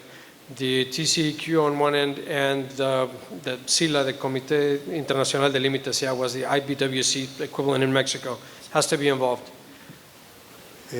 Yo no creo en los diques, tenemos caso Katrina, tenemos los diques de Mississippi, cuando caen aguas fuera de lo normal, no sirve, pero bueno. I've seen several dams. I don't necessarily believe in them in order to hold emergency waters. Whenever the water is too much, I've seen them break, but Lo que sí me llama la atención es que se diga que pueden ser un poco tóxicos, o se es tóxico o no se es tóxico. Es como decir que una mujer está un poquito embarazada, ¿sí? No, o está embarazada o no está embarazada. what's strange to me is that we're hearing that some things are somewhat toxic. And no, it can't be somewhat toxic. Either it is or it isn't. It's like saying that a woman is only slightly pregnant. You know, that can't happen. Either she is or she's not. He estado escuchando, me da tristeza oír a un joven, a oír a un ciudadano que viene como ciudadano y que prefiere cambiar el progreso de una ciudad, la generación de empleos, por la salud de miles de ciudadanos de ambas fronteras, desde Laredo a Brownsville o de Nuevo Laredo a Matamoros. Eso yo nunca lo haría. We heard earlier from a young man who said he'd be willing to trade the progress here of a city at the cost of, at a high cost for thousands or millions of people from Laredo to Brownsville or Nuevo Laredo to Matamoros, and that is something that I personally would never do. En lo particular me preocupa toda la gente desde Laredo a Brownsville, vuelvo a repetir, desde Nuevo Laredo a Matamoros. Y yo siento en lo particular que se está violando los derechos humanos y los derechos a la salud. La salud no tiene precio, ¿sí?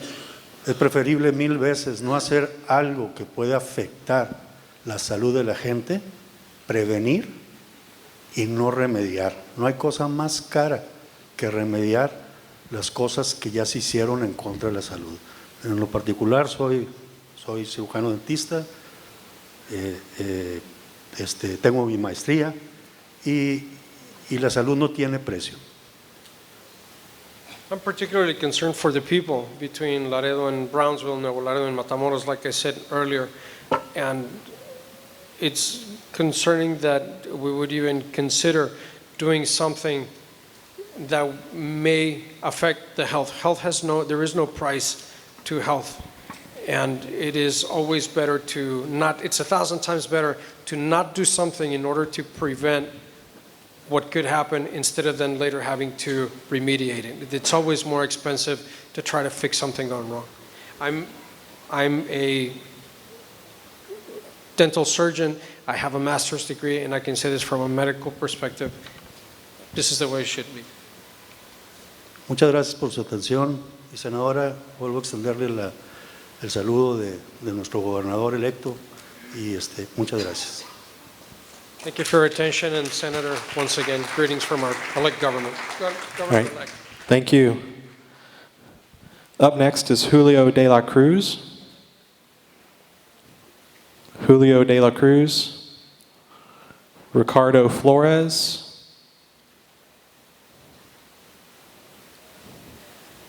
Are you, Julio, coming forward? Okay. Julio's going to be followed by Ricardo Flores and Laura Martinez. Hi, good evening. I'll keep my comments brief. I'd like to hand you this document that I took the time to research as part of the public record that can be obtained by anyone through a Freedom of Information request.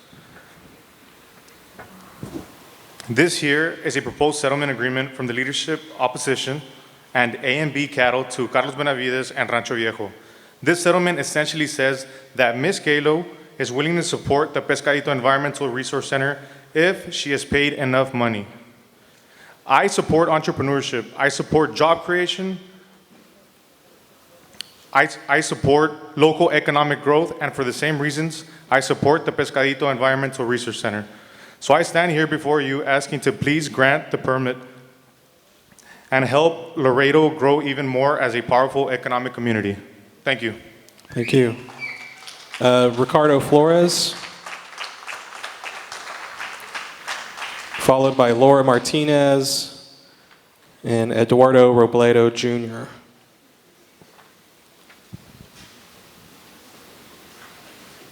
Good evening. My name is Ricardo Flores. I'll keep my comments brief. I just wanted to say that the Texas Commission on Environmental Protection Quality had a mandate from the Environmental Protection Agency to protect the environment, is so stated in the name. And given all the potential environmental problems that it might bring, I request that you please consider not approving this proposal. Thank you. Thank you. Next up is Laura Martinez, Eduardo Robledo Jr., and Teresa Hilario Martinez. Go ahead. Good evening. I'm Laura Martinez. I understand, Mr. Benavides, you said the landfill will be monitored for safety reasons. Well, I want to remind you the Gulf oil spill was also monitored, and still there was a disaster and killed millions of sea life. Anyway, my husband also was a federal agent, inspected, he photographed containers that were toxic, that were sealed for safety reason. And the vapors, well, he died within 1 month in 2009 here in Laredo. He was a federal agent and a veteran for 20 years. Anyway, I just want to confirm that, like you said, the landfill will be monitored, but there's no such thing as a safe toxic dump. There's no such thing. So what happened to when they say no child is left behind? Well, to me, all our children are left behind by having this toxic landfill that will eventually contaminate the air, the land, the water. And well, please do not pollute mi Laredo, our Laredo. We just don't want this to happen to all of us and the children, your children. Thank you. Thank you. Eduardo Robledo Jr.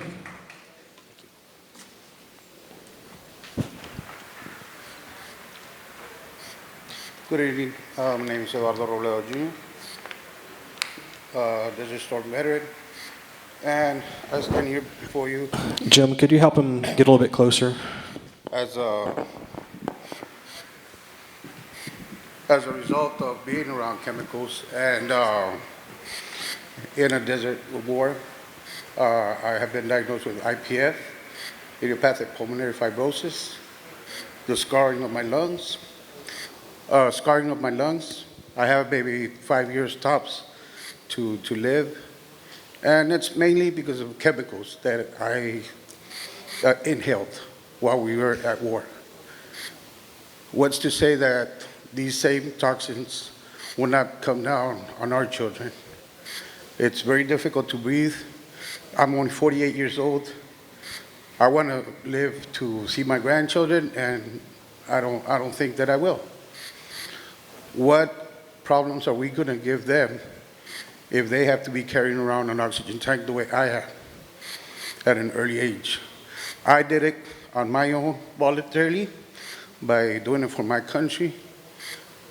My children and their children, they're not volunteering for this to happen to them. Just consider what the outcome might be. Thank you very much. Thank you. Teresa Hilario Martinez. Teresa Martinez.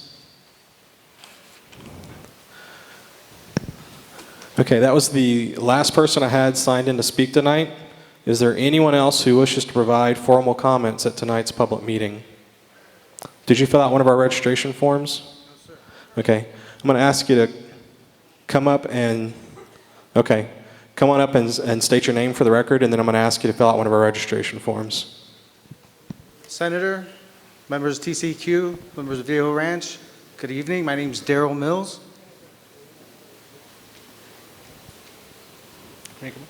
Go ahead. I spent 10 years working for the City of Laredo landfill. I worked in every capacity from a laborer to superintendent to when I resigned in 2013. I've been at ground zero at the landfill. I have not suffered ill effects.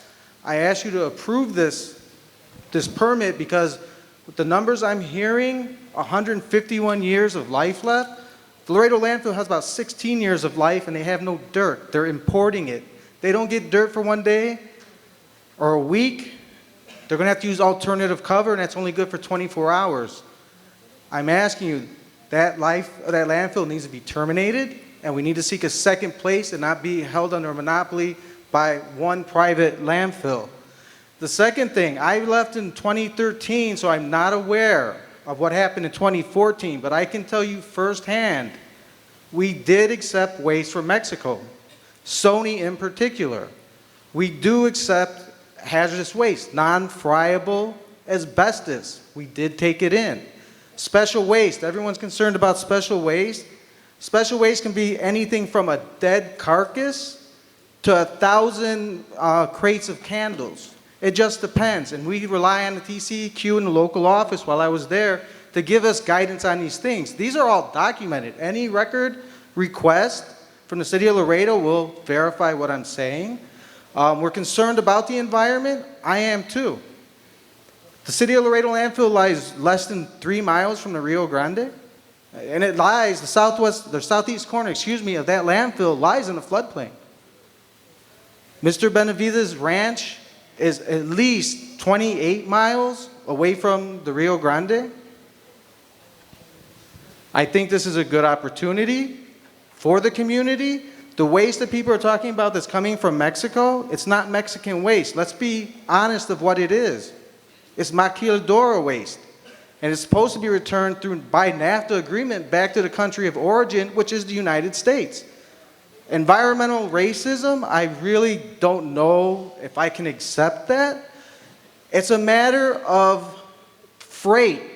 TDS doesn't accept those wastes. Why? Because first of all, they sell a service that they contract to municipalities. They do not provide a service for the community, as which Mr. Benavides is proposing.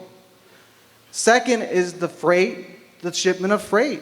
It's expensive to carry that stuff from the border all the way to Austin.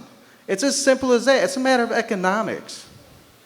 I understand, and please correct me if I'm wrong, but I understand the landfill, the City of Laredo landfill currently sits on land that used to be herd land, and to the immediate east boundary of the city landfill, is that still herd land, which is now an industrial complex? I am asking humbly that you consider all those facts, and what those are facts, those aren't opinions. When you review this permit, and I asked you to approve it because I believe it is something this community needs. Thank you. Thank you. Please step to this table and fill out one of our registration sheets. Is there anyone else that wants to provide comments at tonight's meeting? Yes, sir. Did you fill out one of our registration sheets? Sir, did you fill out one of our registration? Yes. You did? Come on, step up to the microphone. State your name and provide your comments, please. My name is Hugo Avante. Good evening, everybody.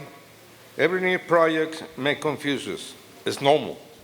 But I think now everybody here, all kind of questions and answers. So no more confused. Think more in words for Laredo people. Don't forget, Pescadito have to go by rules, regulation, TCEQ. I approve this project because it's the best new technology, equipment, professional techniques. Most important, plenty space, more than 1,000 acres outside of the city limits. And remember, it's not toxic landfill. We need professional landfill, and I approve. Right. Last question, additional for everybody.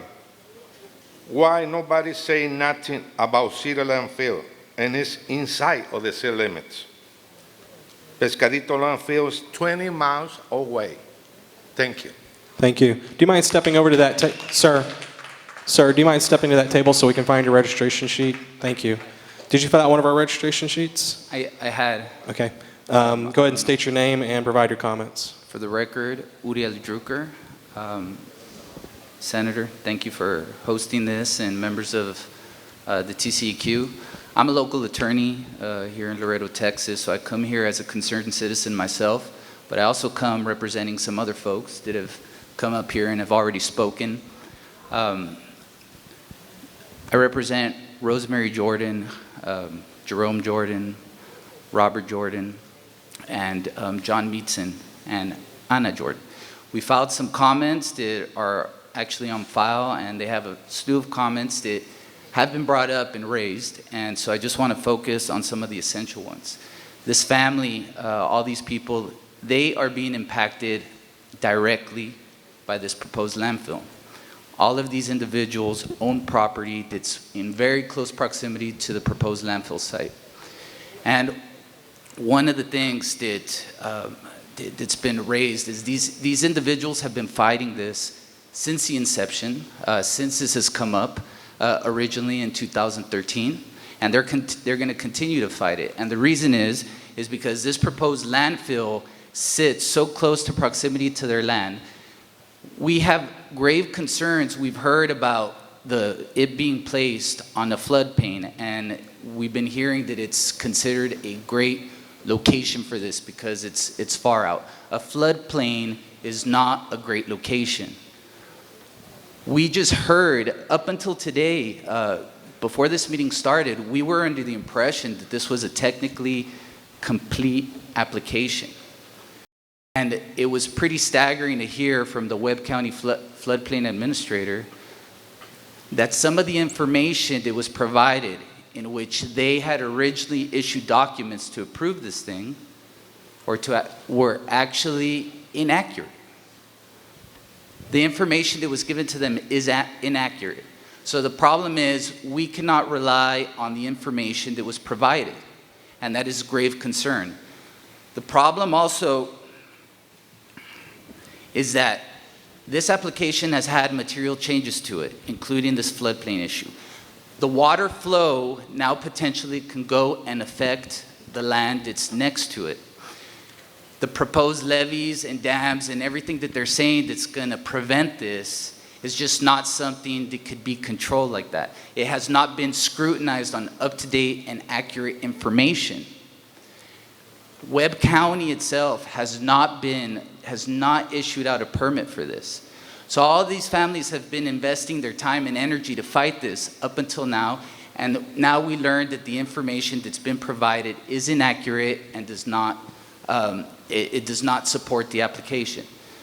Another issue that we feel strongly about, that we've also heard, is the transportation that's going to flow through it. All these individuals use Jordan Road to access their property. We hear, because of the sheer volume of all the operation, the sheer volume of traffic that's going to be coming in through this Jordan Road. We recently were out there. If you look at Jordan Road, it's a narrow, unpaved road. They would not support the volume of trucks that would be coming in. All of these nuisances. Okay, you've gone over 3 minutes now. Could you summarize and wrap up, please? We have all these public comments on file, and this proposed site is just gonna be a very bad thing for these families. It should be denied. Thank you. Thank you. Do you mind stepping over to that table to make sure we have a registration sheet for you?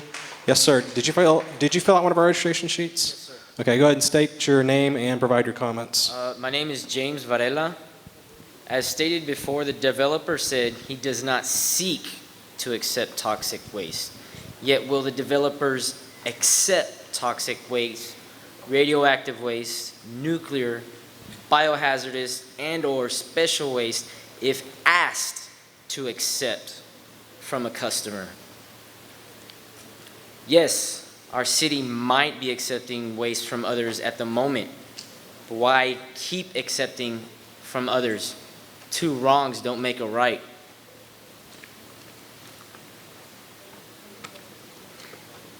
Only perks of Pescadito environmental resource are monetary. They're not environmental. Thank you for your time. Thank you. Would you mind stepping over to that table to make sure we have a registration sheet for you? Did you fill out one of our forms? No, okay. I was here, but I did not. That's fine. Go ahead and state your name for the record, and then afterwards we'll have you step over there and fill out one of our sheets. My name is George Garcia. I'm an attorney here in Laredo. I was here for about 20 minutes, and then I just came back. My concern, like I said, I don't know a whole lot about this, is it doesn't rain very much in Laredo, but when it does, it does. And it gets all over the place. I would like to know, I don't think I'm going to get an answer, but how many other places in the state of Texas do this? Why should we be the test case, if in fact we are the test case? I just found out that Midlothian, south of Dallas, burns the most medical waste in the state. Maybe even other places, but I don't think we need any more problems than we already have. I do immigration law. We have that as a big priority here, and we have enough problems without adding to it. Radioactivity, are we going to have monitors that are going to monitor the railroad and the trucks and everything to be sure radioactive waste, things that are contaminated with arsenic and PCBs and stuff that they still use in other countries, is that going to be allowed? I think there's a lot of things that TCEQ should be thinking about before giving the imprimatur to develop a site that potentially could be expanded and expanded, I assume, in phases. And I'm opposed to it, just on the basis of I live here, my family is from here, we've been here well over 110 years, and I don't want to live by another Toms River, New Jersey, another thing that starts okay and then it gets out of hand. And once it starts, who's going to be the overseer? So that would be my concern. I thank you for your time today. Thank you, Judith, for being here. Yeah, thank you. And please step over there and fill out one of our forms. I tell you what, if all of you would please join me in thanking Senator Zaffirini for being here with us tonight.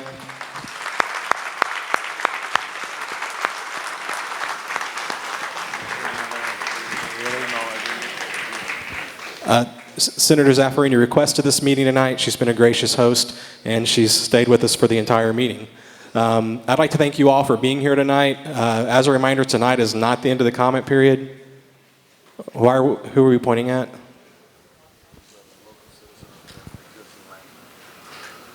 So we have one more person that wants to give a comment. Come on up. Did you fill out one of our registration sheets? State your name for the record and provide your comments. Español. Okay.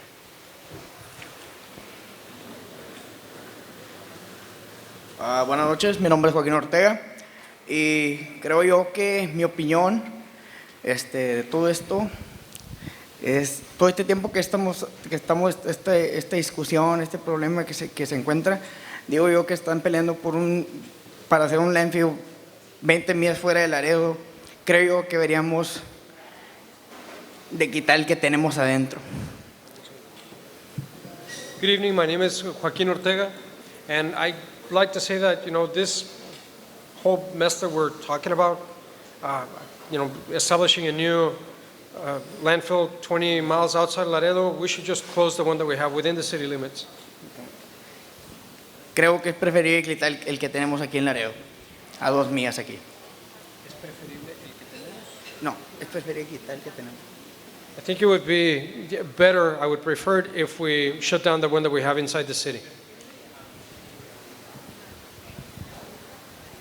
Thank you. Would you mind asking him to fill out one of our registration sheets? All right, so again, as a reminder, tonight is not the end of the comment period. You have an opportunity to continue commenting on this application if you wish to do so. If you're on the mailing list, you'll receive future notices in the mail, so keep a lookout for that. Thank you all for your patience. Thank you all for your understanding. And thank you for being here tonight. That's the close of the public meeting. Please be careful going home.